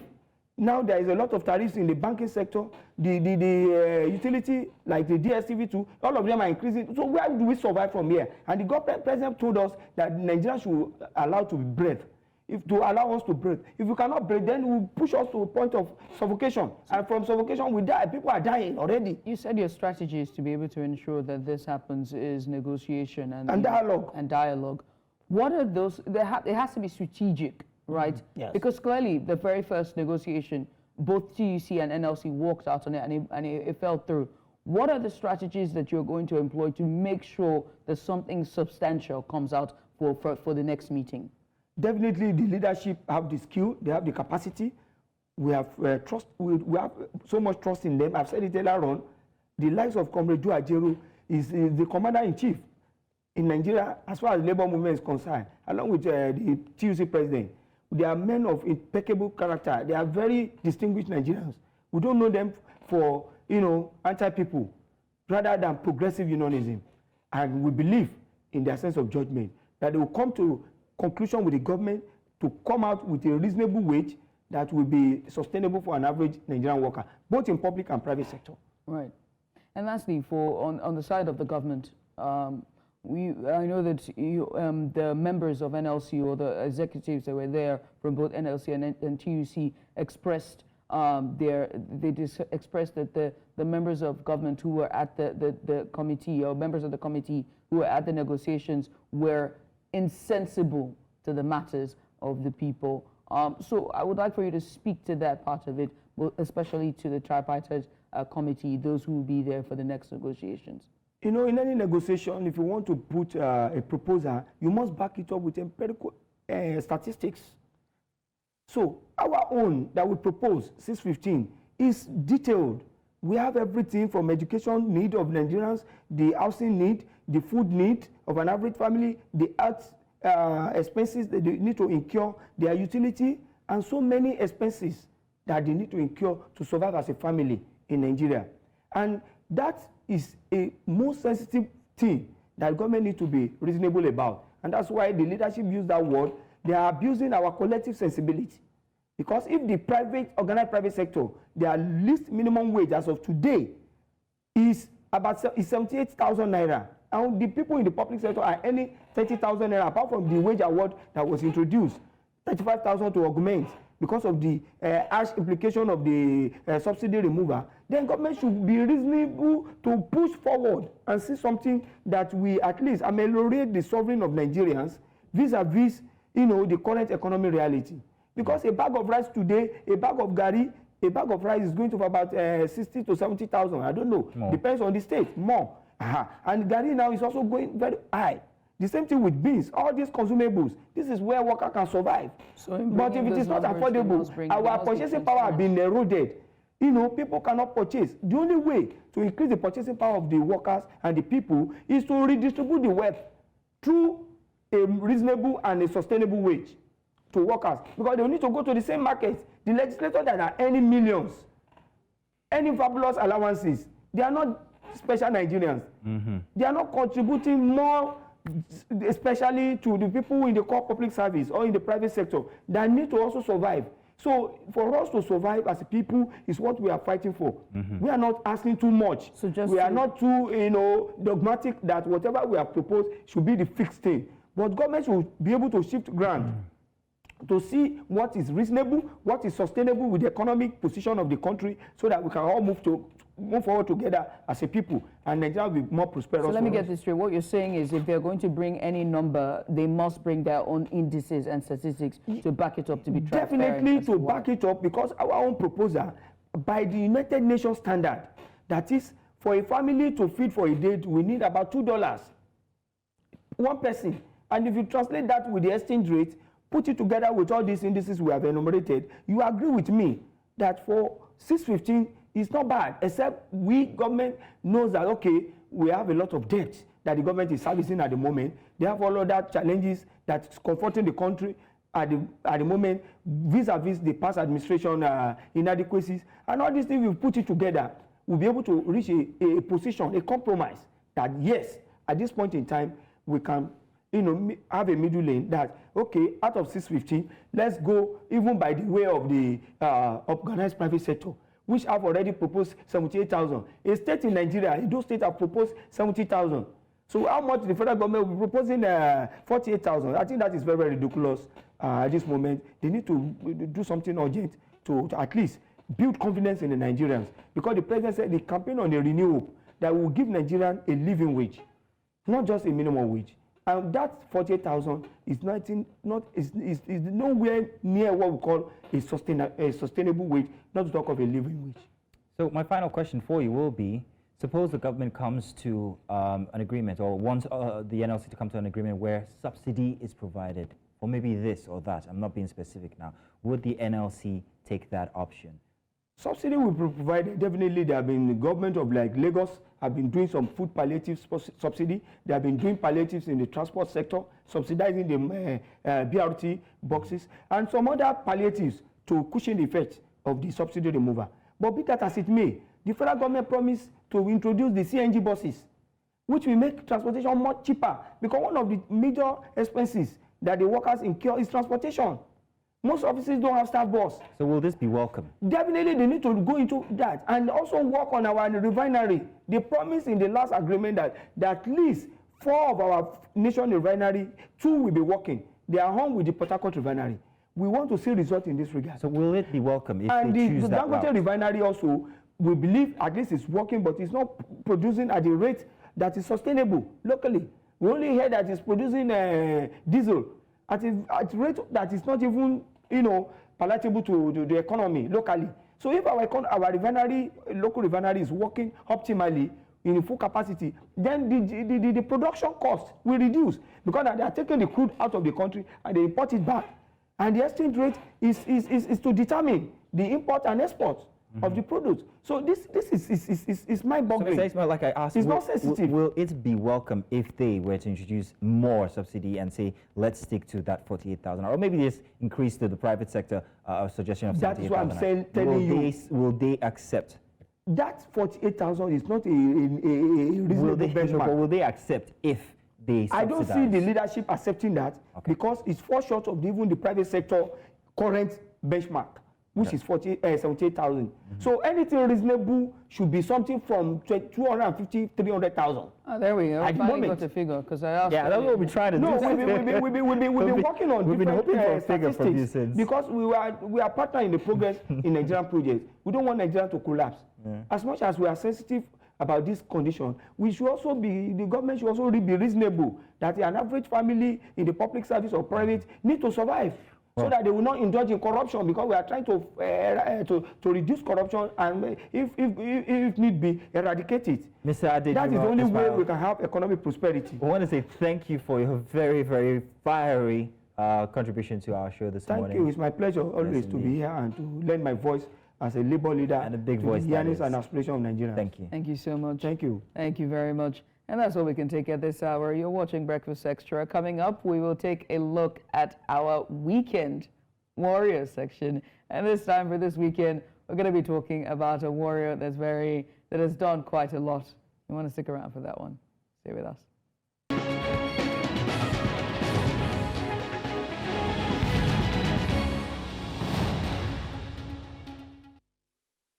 It's time for Weekend Warrior. We're doing that again. It's a thing now. It's a thing, isn't it? And now it will force Mazino to get his muscles up. I'll try. These guns are made for loving, not for fighting. I beg, Joe. Anyway, there's someone we're going to talk about who's got muscles, by the way. Oh. I mean, yeah, there we go. Mazino, take your floor. You got it. Well, I'll tell you something. Our weekend warrior today is someone very special. He just achieved another feat just only with a week gone by. We're talking about Quadri Aruna. He has reclaimed the ITTF Africa Cup title, triumphing in the 2024 edition held at BK Arena in Kigali, Rwanda. He also advanced to the men's single quarterfinals at the 2014 World Cup. In 2017, Aruna reached the semifinals of the ITTF World Challenge Bulgaria Open before losing to the eventual champion Dmitry Okhtarov in a close match. Renowned for his forehand-focused playing style, Aruna has secured numerous victories and is sponsored by a very well-known brand. There we go. Now, Aruna received the Star Player. Once again, congratulations to Aruna Quadri for reclaiming the ITTF Africa Cup title and making it into our spot for Weekend Warrior this week. And of course, just after this, we have sports. We have Favor to our inside of the house. Favor, you want to tell us exactly what you feel about Aruna's achievement only this past week? Yes, it's been a fantastic week for Nigerians, especially the table tennis lovers.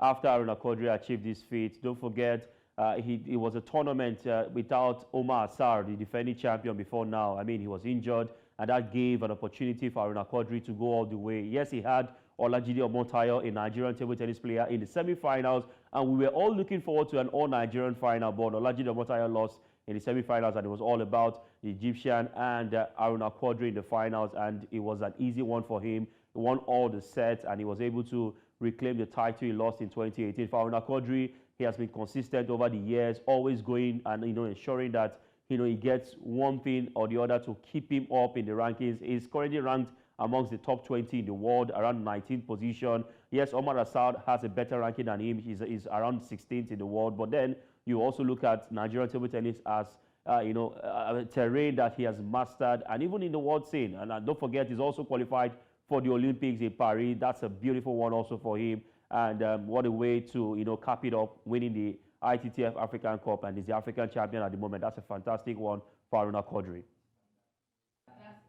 You agree with us that he's our good pick for Weekend Warrior this week? Yes, of course. I have one question. Well, what Favor, are you ready? Okay, yeah, I'm with you. Favor, is he single? Huh? I beg, Ja. Favor, please, let's do the news. I cannot ask. Can't I? Is he single? As for all my single ladies out there, is he single? Well, it's good enough that you asked that question, but Yeah. one thing is certain, he's married and he has a child who is currently playing table tennis. Oh, And, wow. So it runs in the, so there are genes. I see. Exactly. Gotcha. He should be around around 10, 11 years. That's to tell you how long Haruna Quadri has been married.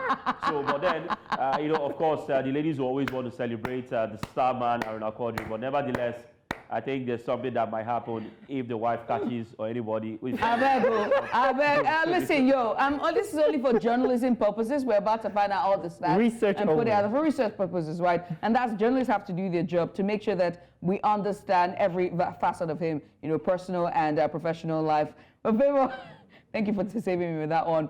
Back to you, Favor. Let's take you, Favor. Please bring us sports.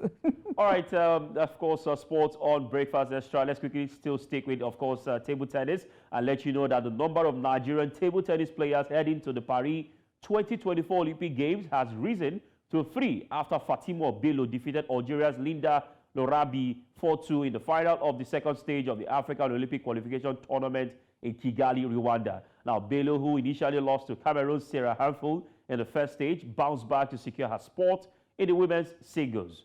She will join Nigerian teammates Olajide Omotayo and Offiong Edem in Paris. Additionally, Algeria's Mehdi Boulousa, after narrowly missing out in the first stage, won the men's singles slot by defeating Congo-Brazzaville's Saïd Idowu.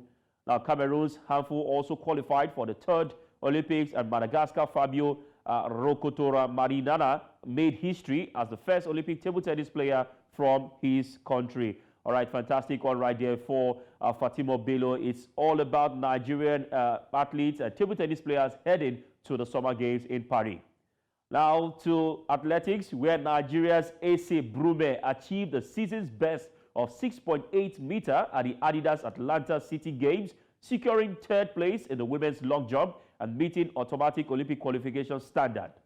Having clinched a bronze medal at the Tokyo Olympics in 2021, Brume joins a cohort of Nigerian athletes who have earned a spot at the Olympics, including Tobiloba Amuson in women's 100-meter hurdles, Udodi Onwuzurike in men's 200-meter, and others such as Edose Ibadin men's 800-meter, Ruth Usoro women's long jump, and not forgetting Chukwuebuka Enekwechi in men's shot put, and Favor Ash of men's 100-meter, amongst others.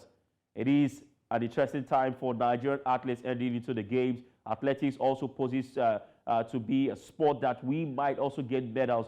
Talking about the relays, but of course for Ese Brume, we hope that she finishes amongst the top player athletes when it comes to the world of long jump. Away from athletics, now to the world of boxing, where of course in a thrilling showdown in Saudi Arabia, Tyson Fury suffered a split decision defeat, marking a historic moment as Alexander Usyk claimed the title of boxing's first 4-belt undisputed heavyweight champion. Now, initially showing promise, Fury faced a crucial moment in the 9th round, enduring an intense barrage from Usyk and narrowly escaping with a standing 10 count. The tension peaked as the scorecards were announced, with Fury expected victory only to be met with the reality of Usyk's triumph. The Ukrainian fighter visibly moved to tears. Usyk's victory saw him snatch the WBC belt from Fury, adding to his already impressive collection of WBA, WBO, and IBF titles. At 37 years, Usyk remains undefeated, securing his place in boxing history as the sole heavyweight world champion after almost a quarter century. I mean, this is massive for boxing fans. Talking about Tyson Fury and Alexander Usyk. Usyk came in so hard, and once again, he has shown why he's one of the most respected boxers at this time we have in boxing. Cruiserweight undisputed, now heavyweight undisputed. That is one thing to note. And for Tyson Fury, he had the opportunity to get all the belts, but he did take that out. But I mean, some would say he lost the fight in the 6th round, where he could have capitalized on it. But it was all about Usyk, who stood firm to throw the punches and the jabs, and eventually winning that one in Saudi Arabia that had plethora of stars, including Cristiano Ronaldo, Neymar Jr., and not forgetting Van Damme, yes, of course, the Hollywood actor. All right, now to our next story. This time around, we're talking football, where Nigeria reached the final round of the Africa qualification series of the FIFA Under-17 Women's World Cup after a 6-0 victory over Burkina Faso at the MKO Abiola National Stadium in Abuja. Harmony Chidi, who scored 6 goals in Nigeria's 12-0 win over the Central African Republic, netted a hat-trick. Chidi opened the scoring after 11 minutes, followed by Peace Effiong's goal in 34th minute. Chidi added 2 more in the second half, with substitute Ramota Karim and Effiong also scoring. Despite a strong showing from Burkina Faso's goalkeeper, Agratu Baguen, Nigeria's Flamingos secured a 7-1 aggregate win. They will face the winner of Senegal-Liberia fixture in the final round, with the first leg on the 8th of June. And to wrap up sports at this time, let's quickly go straight to the world of Champions League. I'll give you updates from the first final, where, of course, Al Ahly held Esperance to a draw. Now, the Champions League final ended in a goalless draw, with Esperance Sportive de Tunis and defending champions Al Ahly battled to a stalemate in Radez. Esperance, 4-time champion, aimed to gain an advantage before the tough return leg in Cairo, and despite dominating possession, they struggled to break down Al Ahly's solid defense. Rodriguez Silva came close early on, while Al Sahar threatened before halftime. Both teams entered the break with few chances created, and of course in the second half, Esperance pressed forward, but Al Ahly held firm. The introduction of Al Ahly's Asfa injected life into the attack. With the draw secured, Al Ahly maintained composure, frustrating Esperance and setting the stage for an intense second leg in Cairo. All right, interesting one ahead, the CAF Champions League. And the CAF Champions League, of course, we know that Al Ahly are the defending champions, and they'll be hoping to win it for a record 12th time. And that's it on Sports Update on Breakfast Extra. Of course, let's go straight now to Mazido standing by. Eva, and thank you for bringing us sports. Al Ahly, by the way, that's a club not very many Nigerians actually follow, but I think if I'm correct, they've been around for about 3 decades or even more, if I'm not mistaken. I know this because I started out in sports. But what's your expectations for them? Well, for Al Ahly of Egypt, they are the most successful team in Africa. They've won the Champions League for 11 times. They are going for the 12th title, and I think they played in Egypt. They know, of course, that they would, get this particular one, knowing that they will play in front of their home fans, haven't gotten the draw away from home. And we know that, of course, there's an away goal rule. And but then Esperance might also look to capitalize on that. Does this ever reflect in the Nations Cup? I mean, with Egypt being at the top in any way, shape, or form? Well, Egypt being at the top in the Nations Cup? Yeah. Yeah, we all know that, of course, the Nations Cup is a different ball game. Most of the Egyptian players, yes, you might want to say some of their players are outside of the country, but it's one thing to be successful in club football in Africa. It's another thing to also bring it into the national football. And that's what Egypt have failed to do in the last few years. Okay. Well, thank you very much. Favor Itwa for bringing us sports. Judith has left me. She's ready for the news right now. So let's take it over to Judith, who's bringing us the news this hour.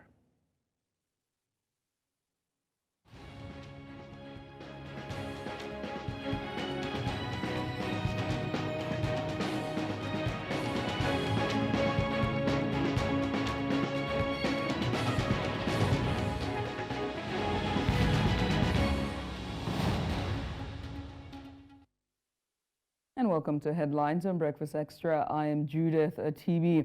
The top stories at this hour. Let's begin by telling you that a trailer lost control and crashed 3 minibuses, leaving 7 persons feared dead in Owerri, the Imo State capital, on Saturday. Now, it was gathered that the truck hit about 20 persons at the Imo State University junction in Owerri after the driver lost control of the vehicle. The incident occurred around 7 p.m. on Saturday night. Sources said the heavy-duty truck was driving against traffic and eventually rammed into 3 minibuses with 9 passengers each, including the drivers. Moving away from that now and on to Abia State, where the governor, Alex Oti, has commiserated with the Nigerian army over the death of a soldier who was shot dead by unknown gunmen on Saturday at the army checkpoint at Asa Road by Melvilleton, vowing to ensure that the culprits were brought to book. The governor, who was represented by his deputy engineer Ikechukwu Lakwechu Emetu, paid an on-the-spot visit where he met with the brigade commander, 14th Brigade Nigerian Army, or Hafia. Now, in a statement signed by Sir Cyril Chukwudi Eke Mba, the chief press secretary to the deputy governor, Oti expressed sadness over the unwarranted incident and called for concerted efforts to fish out the culprits of the heinous act. The Special Intelligence Squad of the Nigerian Security and Corps Defense or Civil Defense Corps Commander General has dismantled an illegal refining site containing over 100,000 liters of stolen crude oil in Adobe Settlement, Eche, local government area, Rivers State. According to the commander of the squad, Daudara Apollos, the success resulted from credible intelligence indicating that suspects had vandalized a multinational company's wellhead. The suspects had connected galvanized metal pipes with large holes to siphon and locally process the crude oil. Now, the chairman of the Dangote Group, Aliko Dangote, has said that with the plan the Dangote refinery has in place, Nigeria would not need to import premium motor spirit by next month. Dangote said that the refinery, which has already started supplying diesel and aviation fuel in Nigeria, has the capacity to meet the diesel and petrol needs of West Africa and the aviation fuel demand of the entire African continent. The richest man in Africa spoke as a panelist at the Africa CEO Forum Annual Summit in Kigali. Highlighting how far the oil company has come, Dangote expressed how they are focused in ensuring that the continent will depend less on importation in the nearest future. Now, still staying in West Africa, but this time to Mali, where an alliance of separatist rebel groups fighting Malian government forces on Saturday accused the army and Russian paramilitary group Wagner of killing 11 civilians earlier in the week. The allegations were made in a statement from the Permanent Strategic Framework for the Defense of the People of Azawad, CSP-DPA, an alliance of predominantly Tuareg armed rebel groups. The CSP-DPA said Wednesday that the village of Tassak in the northern Kidal region was targeted by a patrol of mercenaries from the Russian Wagner Group and the Malian army, who committed serious violations against the population. And on to South Africa, as they gear up for the election, President Cyril Ramaphosa held a rally in Mandini before South Africans go to the polls for the country's general election that will come up on May 29th. Cyril Ramaphosa highlighted the achievements of his African National Congress, ANC, which has ruled the country for all its 30 years of democracy as it heads into a tight race in May's elections. Enormous. So in the final days of the campaign, there's nothing better than being in a place like this where the ANC has a huge amount of support, which I think prevails all over the country. And it's really heartening to see South Africans responding to the calls we have made that they should go out and vote, and their vote is support for our democracy. Whichever party they vote for, it's really strengthening our democracy. And I'm hoping for a really huge turnout in this election. Kwehlandla lika-7 bephatha umbuso bazokwenza izinto zibe more ngokwenzeka kwazo kodwa wagxila kakhulu ezintweni zolusha hayi kungijabulise kakhulu lokho wagxila kakhulu futhi ezintweni zabantu abadala abanjengami nje kanje ukuthi impesheni izoba kade kuningi kakhulu manje kusenze safikelwa yithemba elisha ngicabanga ukuthi uma engabuyela embusweni aphathe futhi kulokhu kuningi esizokuzuza okusha ukuthi kuphinde kusizakale abantu abasha njengoba beseqalile u-ANC kubasiza kuphinde kusizakale nabadala abakhubazekile njengoba u-ANC busuqalile ukubanika iy'nsiza laba abakhubazekile abalimi abasebasha bayitholile iy'nsiza futhi kuhulumeni kuningi nje kusazoqhubeka. And that's all we can take on Breakfast Headlines this morning. We'll continue with Breakfast Extra. Stay with us. And you're welcome back. Surprised to see me here? Don't be. Let's talk about the Nigerian diaspora. Now, it represents a dynamic and vibrant community spread across the globe, comprising of individuals and institutions that remain deeply connected to the Nigerian homeland and are endowed both financially and intellectual wealth as well. Yet, despite their Nigerian citizenship and tremendous capacity to contribute positively to the Nigerian project, diaspora Nigerians continue to be denied their fundamental right to vote. Now, this disenfranchisement not only undermines the principles of democracy, but also diminishes the potential for them to participate, when it comes to diaspora engagement in shaping the policies and decisions that impact their lives and the lives of millions of Nigerians back home.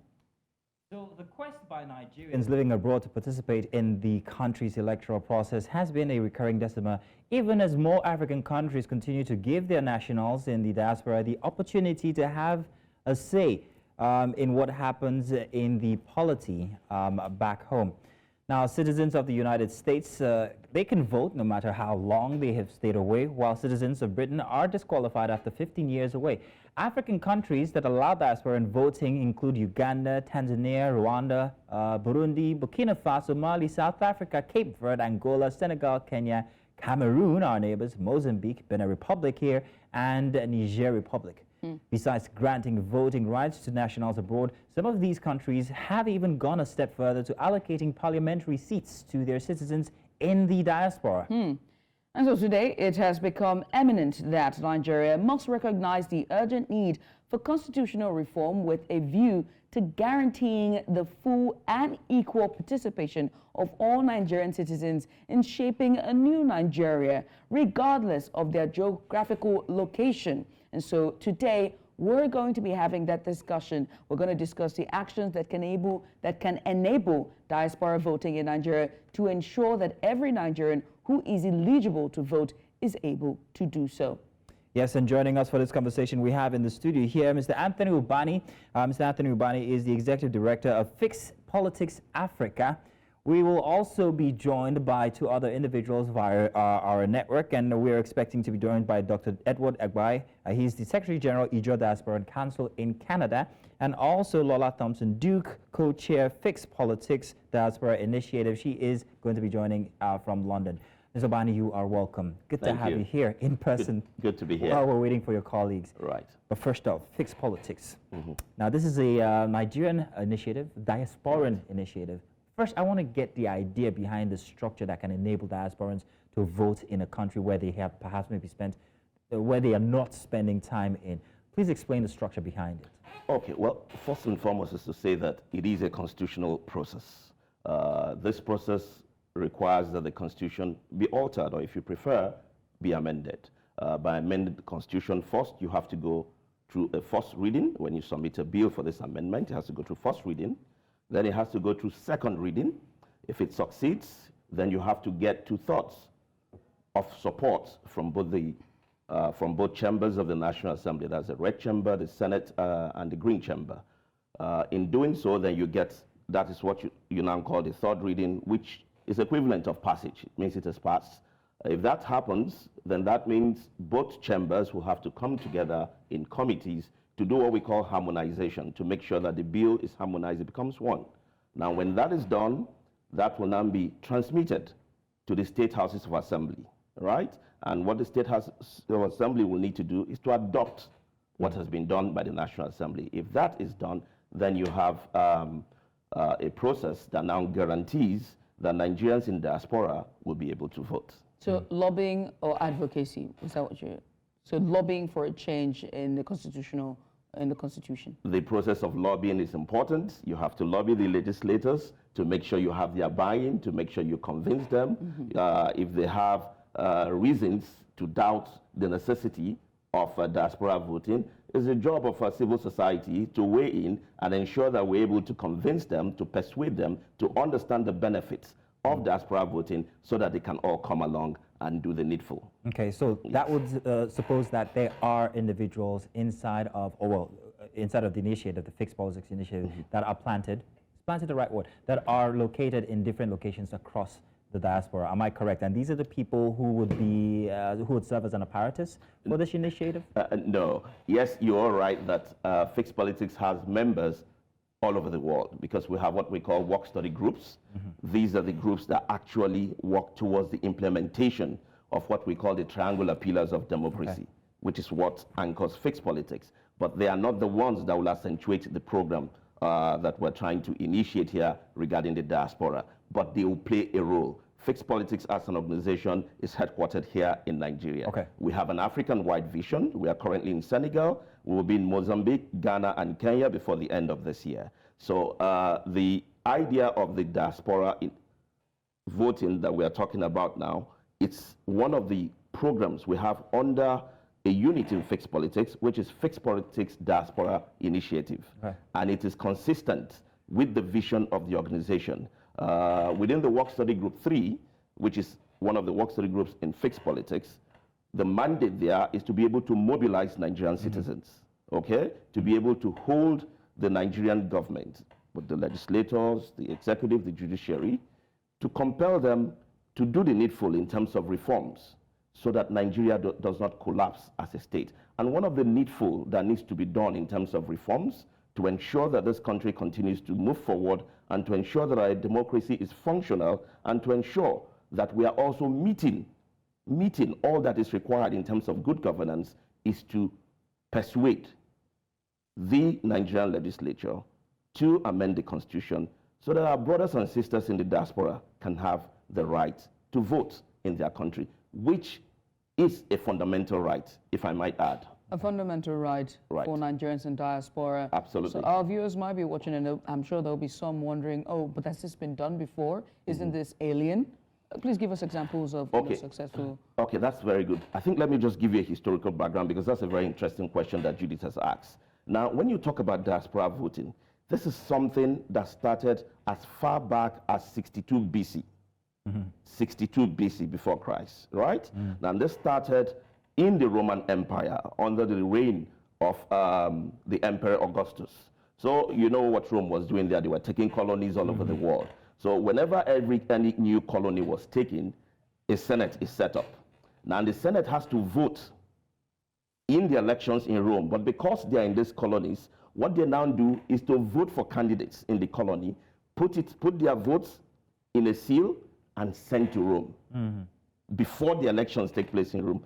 That's the first recorded experience of diaspora voting. Interesting. Right? Now fast forward to 1682 in the United States of America, in the state of Wisconsin, where you had the soldiers in the Union Army, fighting in the Civil War. They were allowed to cast what was called absentee ballots. And those ballots were sent back to be counted. That's another experience. Now move forward to 1968, which is much more modern, in the same United States, the right to cast absentee ballots was then given to both civilians and the military. In the current time where we are, you have over 115 countries in the world that have approved and have various systems to accentuate diaspora voting. But let me tell you something more important. It's not just that we have over 115 countries. More important to us is that of the 54 countries in Africa, over 40 of them have various systems, various legal systems in place to allow their citizens who are living abroad to vote. Over 40, and Nigeria is not in that list. To make it even more interesting for you, there are two legs to the diaspora voting experience. First is to give your citizens the legal right to be able to vote. Now, second is to move forward to what you even alluded to in your opening remarks, to move forward to the point where citizens in diaspora are also allowed the right to participate directly in governance in their country. So you have countries like Tunisia, you have countries like Algeria, you have countries like Cape Verde, you have countries like Mozambique, all in Africa, let's not even talk about the West, that have given their citizens abroad the right to not just vote, but to participate in elections, to be elected. How important is this? It is very important because it goes to the heart of democracy. We are talking about citizens' fundamental rights. You cannot talk about democracy in any country of the world outside of voting rights. How important is it to have these diasporan contributions? That's the question now. It is extremely important. As at 2 years ago, the World Bank released a report saying that the Nigerian diaspora, their contribution to the economy yearly is approximately $24.3 billion. And that's approximately 6% of GDP. Now, you have various data. If you go online, you see various data, which is a challenge we have, not to be able to articulate the exact figures we have in the diaspora. But the figures you will see will tell you that Nigerians in diaspora are anywhere between 15 million to 30 million, depending on which data you're looking at, which organization you're looking at their data, okay? Now, if you have an army of Nigerians, about 15 to 30 millions, to about 30 million, don't you think it is a very huge problem to disenfranchise this amount of Nigerians? So you want to tell me that these Nigerians are very good to support your economy with about $24 billion every year annually. They are very good to support foreign direct investment, support entrepreneurship development in Nigeria, support skills transfer in Nigeria, support families in Nigeria, and do so much economically. But hey, they are not good enough to participate in the governance of their country, to participate in the politics of their country, to participate in the development of their country. There's something wrong with that logic. Good point, Judith. We understand that we have Dr. Edward on standby. He's joining us via video chat. If there's are you there? Dr. Edward, are you with us? Yes, I am. Can you hear me? Fantastic. Yes, Thank you so much for coming on. Dr. Edward Egbai, he's a Secretary General, Ijo Diaspora Council. Very good. I know what time it is over there.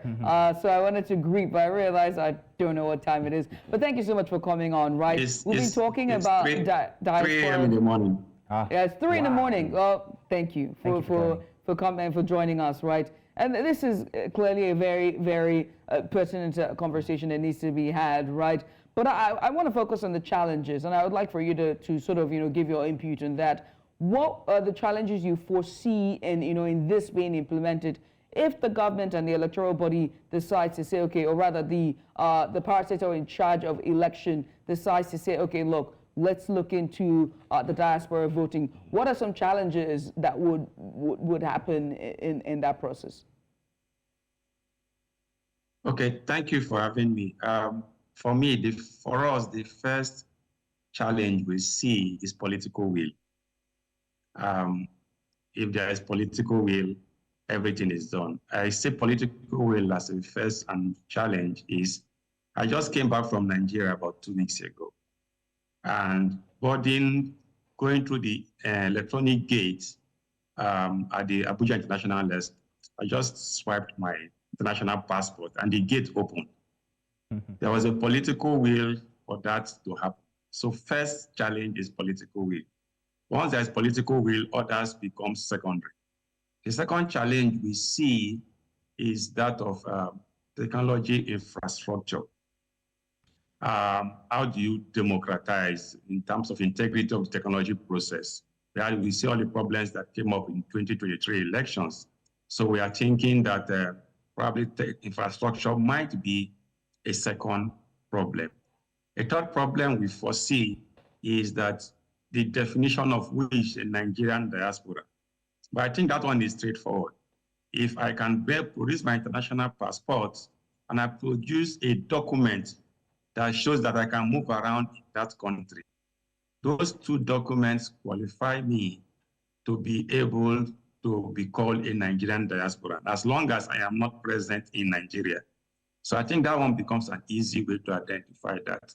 So infrastructure, technology challenge, and awareness. But awareness is becoming a thing of a reduced thing, because every time the president travels out, he gathers people in one hall.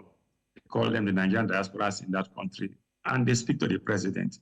So awareness is increased, but I think that technology, infrastructure, political will, changing the constitution, because the Nigerian constitution, I think it's section 77, subsection 2, that states that for you to vote, you must be above 18 years and you must be present in Nigeria. Right.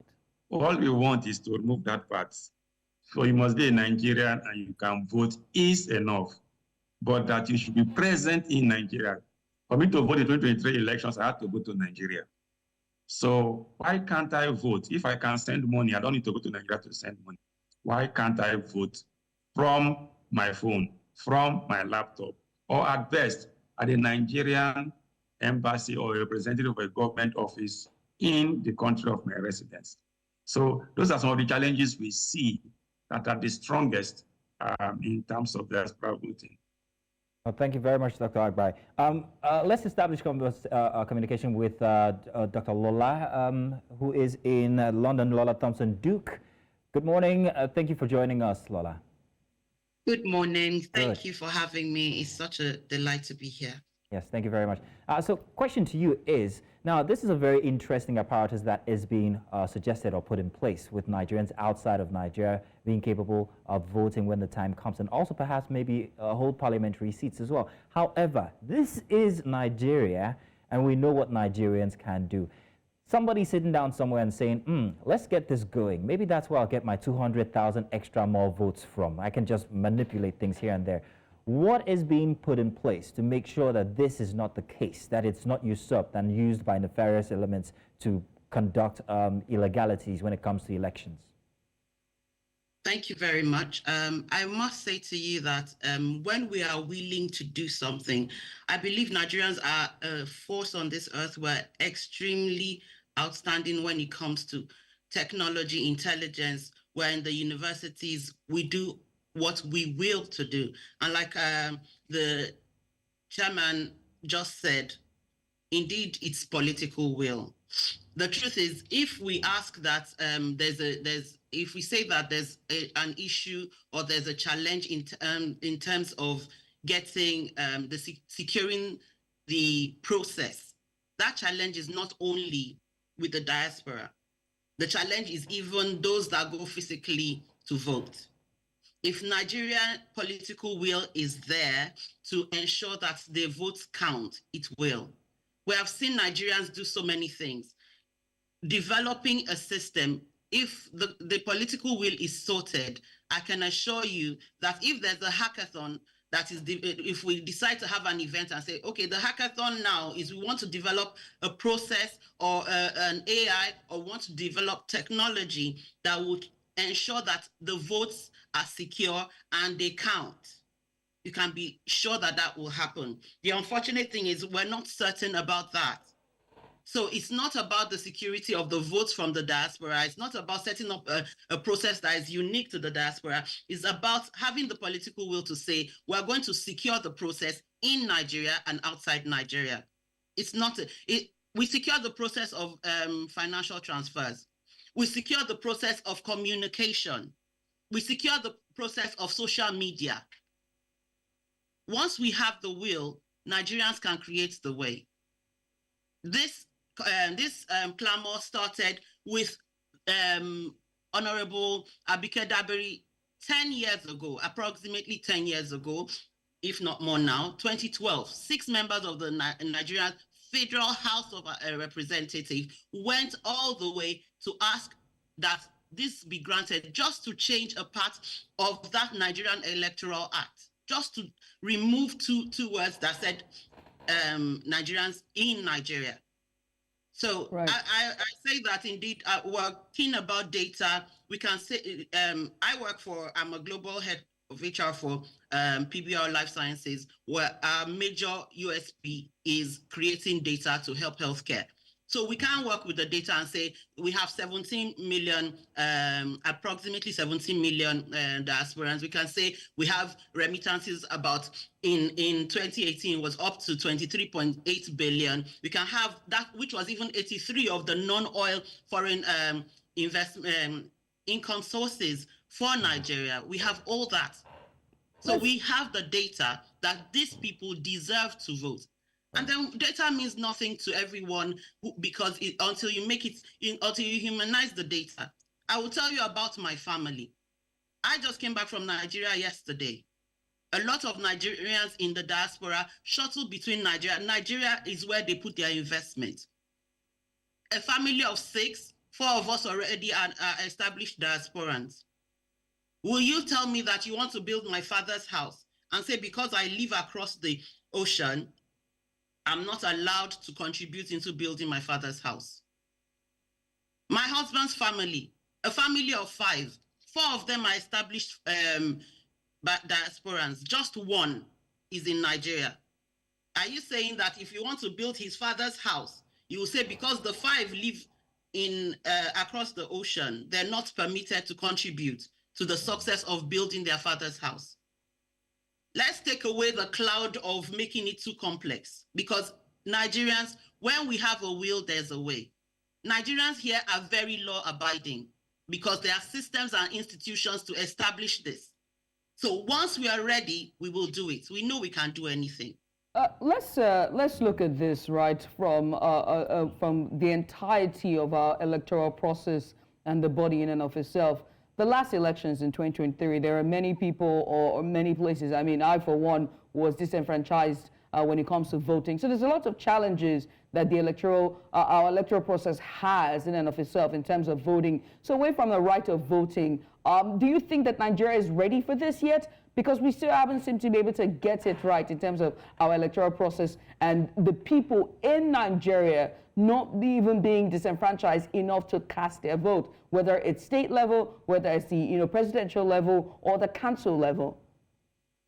The disenfranchisement, like I said, my sister, is not about ability. It's about will.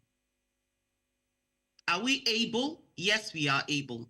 Because if the president decides, I went to Nigeria on Friday and I was shocked at the airport because I had not been for about a year. The transformation was 100%.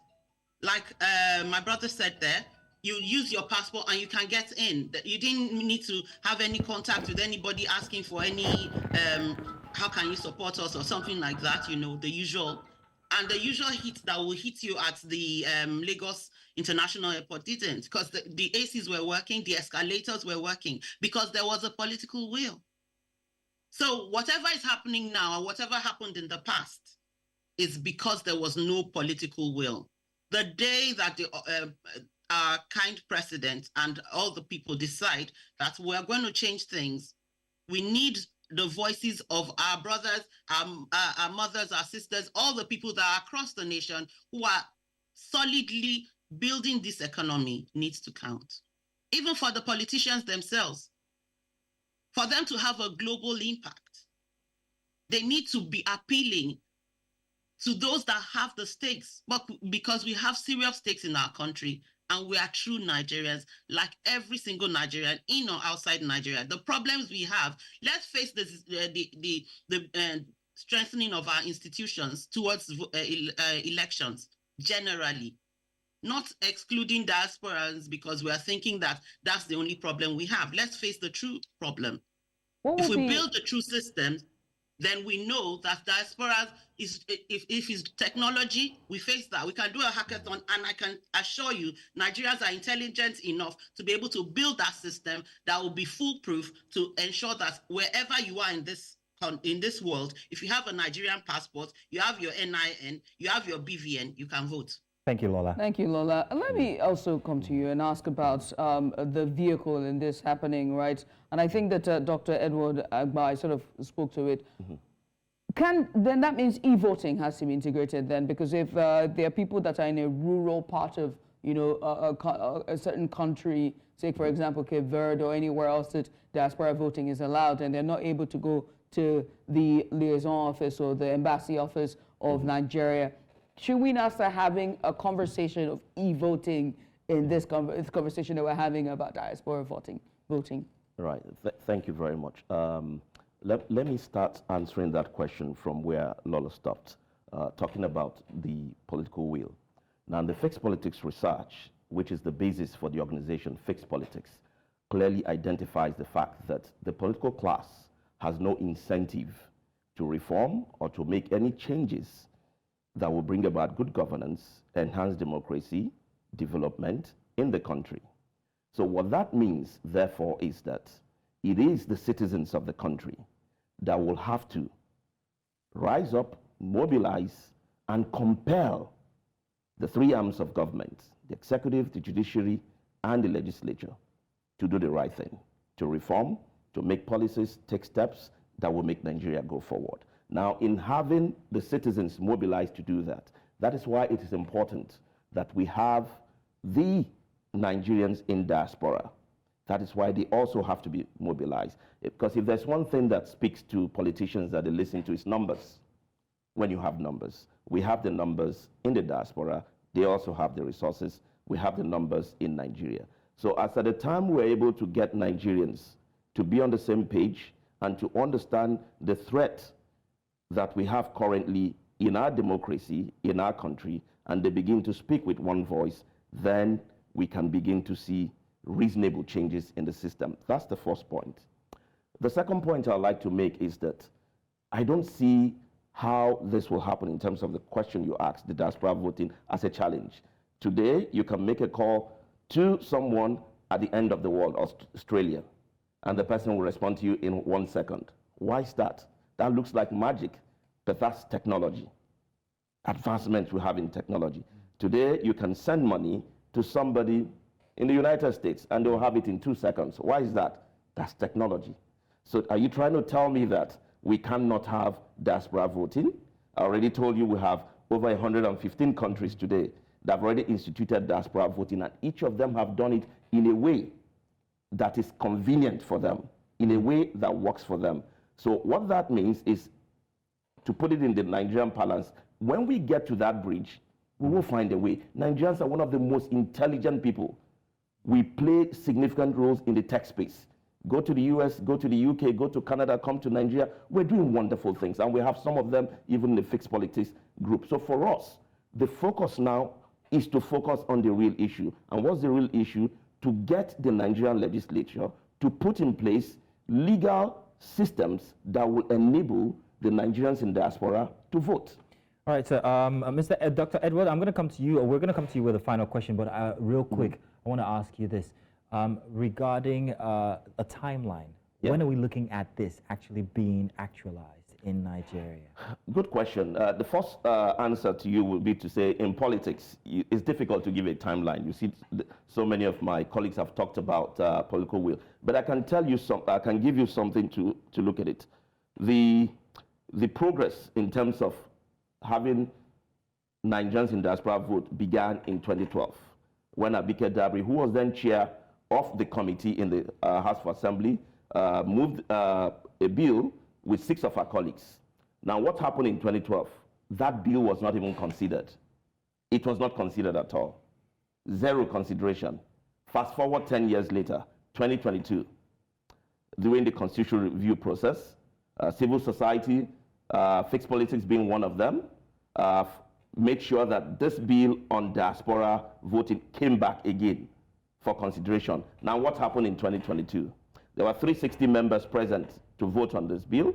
The bill got to second reading. Now, when it came to that point, 269 members of the National Assembly voted against this bill. 87 voted in favor of this bill. That 87 breaks down to 29 senators and 58 members of House of Representatives. It looks like, oh, it's nothing. The bill failed again for the second time, but here's progress. The first time, the bill was not even considered at all. In 2022, you had 87 people. It passed first reading, it passed second reading, it couldn't make it to third reading, but you had 87 people in the National Assembly that supported it. Now, we don't want to wait another 10 years before we make progress. Because we started from 2012, 2022, we don't want to wait till 2032. Our goal is to ensure that on or before 2030, on or before 2030, within the next 6 years, Nigerians in diaspora should be able to vote in Nigeria. All right, then. Dr. Edward, if you're still with us, final question to you would be, apart from taking a look at the electoral reforms and all, apart from voting or being able to vote, what other contributions do diaspora Nigerians have when it comes to Nigerian politics?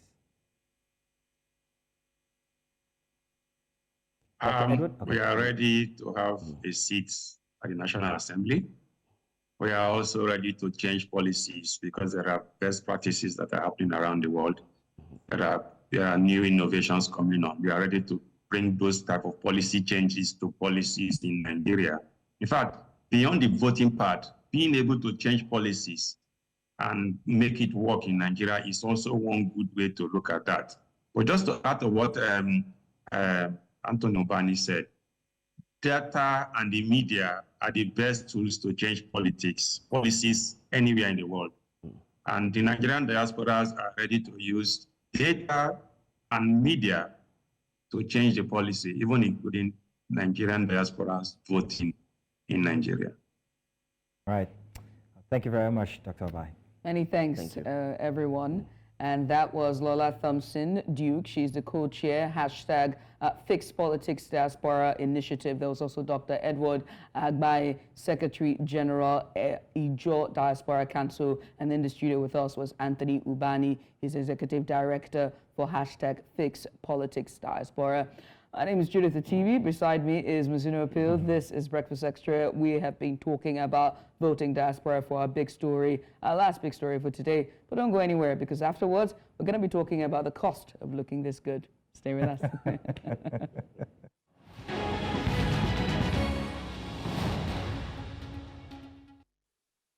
Beautiful. Welcome. Now it's time to take a look at the cost of looking this good.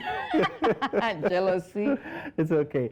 But this is Wellness Central, where the focus is on your health. And today we're exploring the burgeoning trend of cosmetic surgery and also looking good in Nigeria. With Lagos emerging as the epicenter of this new craze, it seems like more and more Nigerians are opting for surgical enhancements to achieve their desired looks. And it's not just Nigerians. I mean, Lagos has become a hotspot for medical tourism, believe it or not, attracting patrons from across the world, they say. Now, the reason, it's significantly cheaper to get cosmetic procedures done here compared to other parts of Africa. I don't want to say the world, yes, but at least in Africa. Well, some persons are always flying to Turkey as well. I wonder why. Well, the affordability is drawing this diverse crowd, as we see it, from celebrities to everyday people looking to enhance their appearances as well. But as with all things, there's a flip side. While the cost might be lower, the risks can be quite high. Recently, a doctor was sentenced to a year in prison for causing the death of a patient during a cosmetic procedure. Now, this tragic incident highlights the potential dangers involved. So today we'll be talking to a medical expert on the subject to get a comprehensive view on the situation. We'll also discuss the regulatory framework in place to protect patients. Let's welcome inside the studio Dr. Usigbeme Audu, Chief Medical Director, Sholema Aesthetic and Laser Clinic. You are welcome, sir. Good to have you here. Thank you so much for having me. Thank you so much for coming on. I mean, let's get started very quickly. From your introduction, clearly your aesthetics, right? Yes. So there's this aesthetics part of it, and then there's the non-invasive part of it, an invasive part of looking good, right? Yes. So let's start there and Right. just help us, tell us the A disparity. bit of between the definition two. for all Yeah. these demarcations. And it's very important we do that Yeah. because there's a general conception where people mistake the two, The field of aesthetics or cosmetics, as this is, has both the non-invasive or minimal invasive, which is where I play, to the properly invasive, where you have more in terms of the plastic surgeons. So aesthetic medicine, which is what I practice, is sort of a subset of dermatology, but it's to do with the outward appearance, the physical appearance of people using non-invasive to minimal invasive procedures. Things like botulinum toxin injections, fillers, different devices, to create an outward appearance the patient What is does seeking. Botox lie? Is that invasive or non-invasive? So it would be considered a minimal invasive. Minimal invasive. Okay. And do we do that here in Nigeria, Botox? Oh, gosh, we've been doing it Oh, you here. would I've been know. practicing since 2011. Oh, Since wow. 2011. So talk to me. In plastic surgery, right? There's plastic surgery where they go in for the BBLs, the tummy tucks as well, Yes. breast enlargement, reduction. There's a whole shebang, as well as fat loss as well. Yes. Can it be non-invasive? Is there a way where it can be Oh, minimal? absolutely. So Right. quite often, a lot of people come to see us first, so the aesthetic medical practitioners, to try. Except, let me rephrase that. It depends on what you're looking for, what the patient's outcome is looking for. There's only so much you can do minimal invasively or non-invasively. We have devices to help with fat loss, but you'll be dealing with pockets of fat. Pockets of fat around your neck, your tummies, or wherever they may be.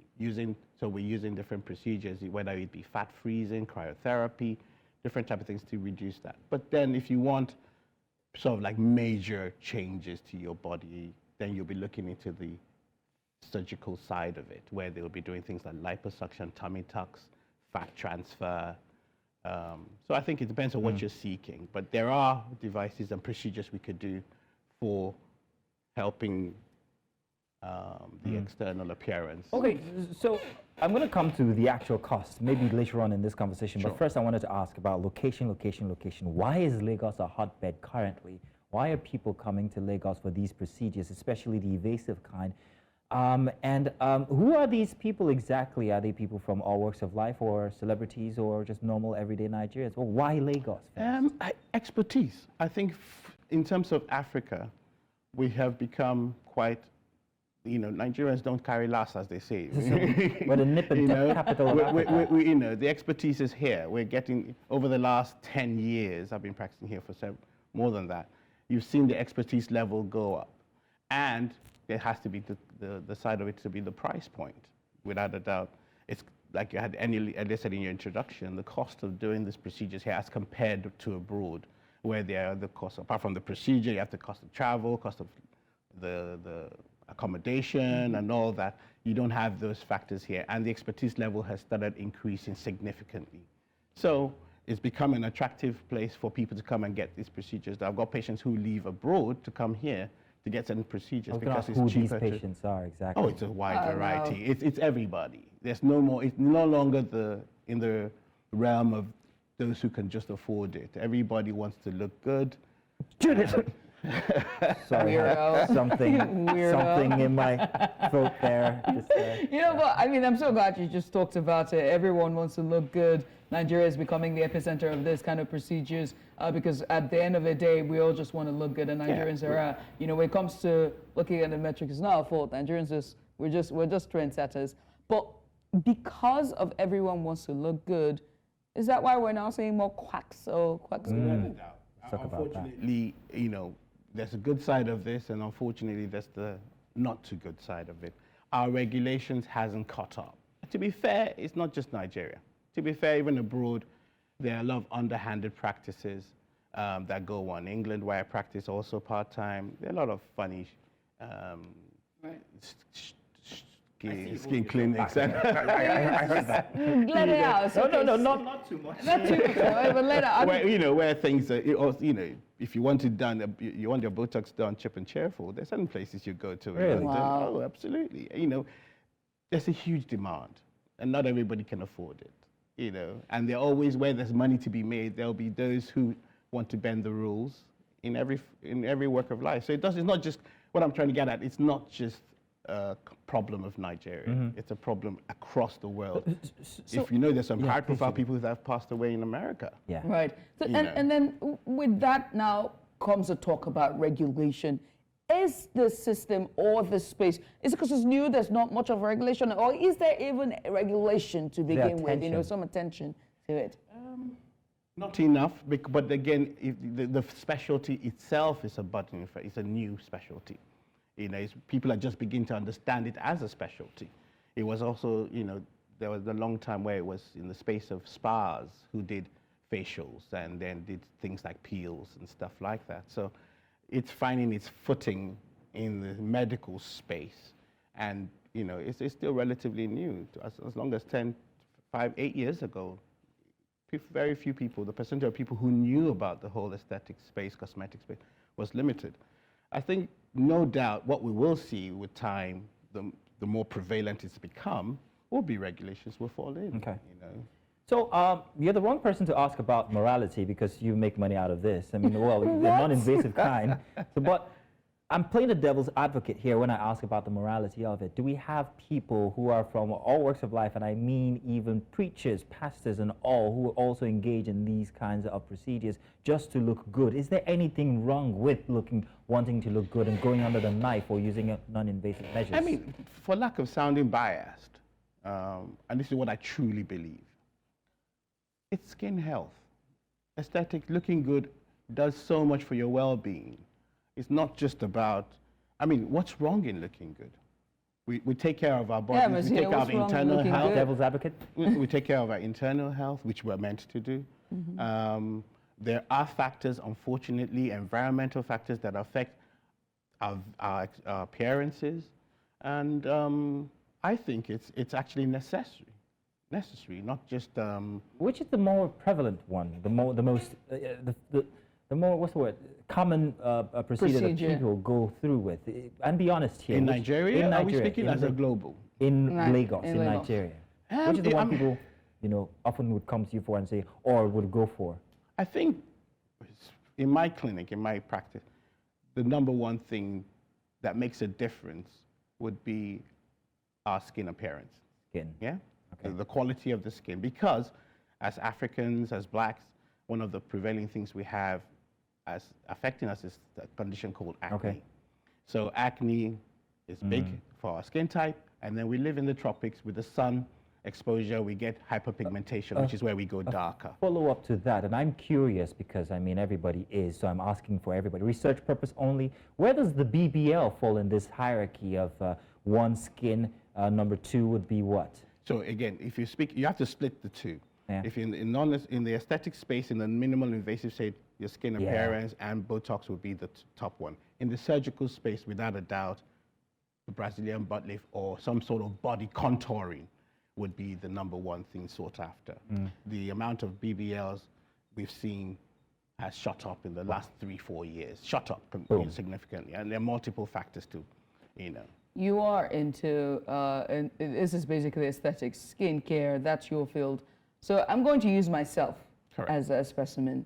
Looking at me, I need my profile. Can you help me? So doctor's going to look at me. I like to think I have a very good skin and tell me what I would need.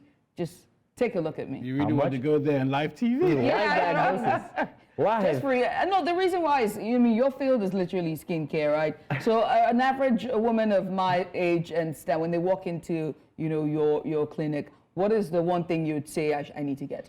Again, it's extremely difficult to do it it's all about because layers. You've got quite a lot of makeup. But even through the makeup, I can see that you have oily skin types. So you've got quite a few comedones, what we call comedones, at your forehead. Obviously, you're coming to a middle age where certain things start happening, where you have lines and wrinkles. So I'll be recommending, but not just your skin quality, which we can improve. I'll be suggesting conditions like botulinum toxin injections, fillers to help with softening up the lines and wrinkles. Okay. I'm so sorry I'm in the corner here laughing because very early in my career, I learned never to use myself as the guinea pig when it comes to health Oh, no, I love it. I'm a good sport. I enjoy it. Oh, trust me, not after today, because you're going to look back at this. He said I have oily skin. Of course I do. I have combination oily, so my How much would that cost, however? Yeah. Let's talk about the cost, the actual cost. It's getting cheaper, to be fair, compared to when I started practicing 15, 20 years ago. So for great skin, we're looking at what? What would it cost? Somewhere Depends on around. how quickly you want it to be done. Tomorrow. I think timing is also, if you're patient and you're willing to be at it for, say, 6 months, you'll be looking at anywhere from, to be modest, ₦500,000 naira, all the way up to 10 million naira. Wow. The cost of looking good. Wow. That seems a lot, and we're only just talking about skin here. We haven't gone into the evasive processes and all. That must get more and more expensive. That's a totally different Wow. game. Dr. Osigweme, it's a pleasure having you in here. Thank you so much for Thank you coming for in. having me. We'll be Thank shipping you. Judith over. I'll be more than glad to go. I think I'm fine. I beg you. Somebody that's always here, oh, my face is shining. Anyway, Doctor, many thanks for coming on. We've been talking about the cost of looking good right here. And pretty much that's exactly how we wrap up the show. Oh, it's time to wrap up the show. See this one. Somebody that has been jubilating every hour. Thank God we have ended. It's a great way to wrap up the weekend. I want to say thank you to everybody who joined us since 8 a.m. And of course, all our guests, and you are our last one. Thank you very much, especially you, Doctor. And to you out there, you want to join us again next week? It's going to be a sort of Saturday edition. We'll be bright and early for you then. But to remember now, stay tuned to News Central TV all day, every single day. We bring you every single thing you need to know when it comes to the news. My name is Mazino Appeal. And I'm Judith TV. It's goodbye.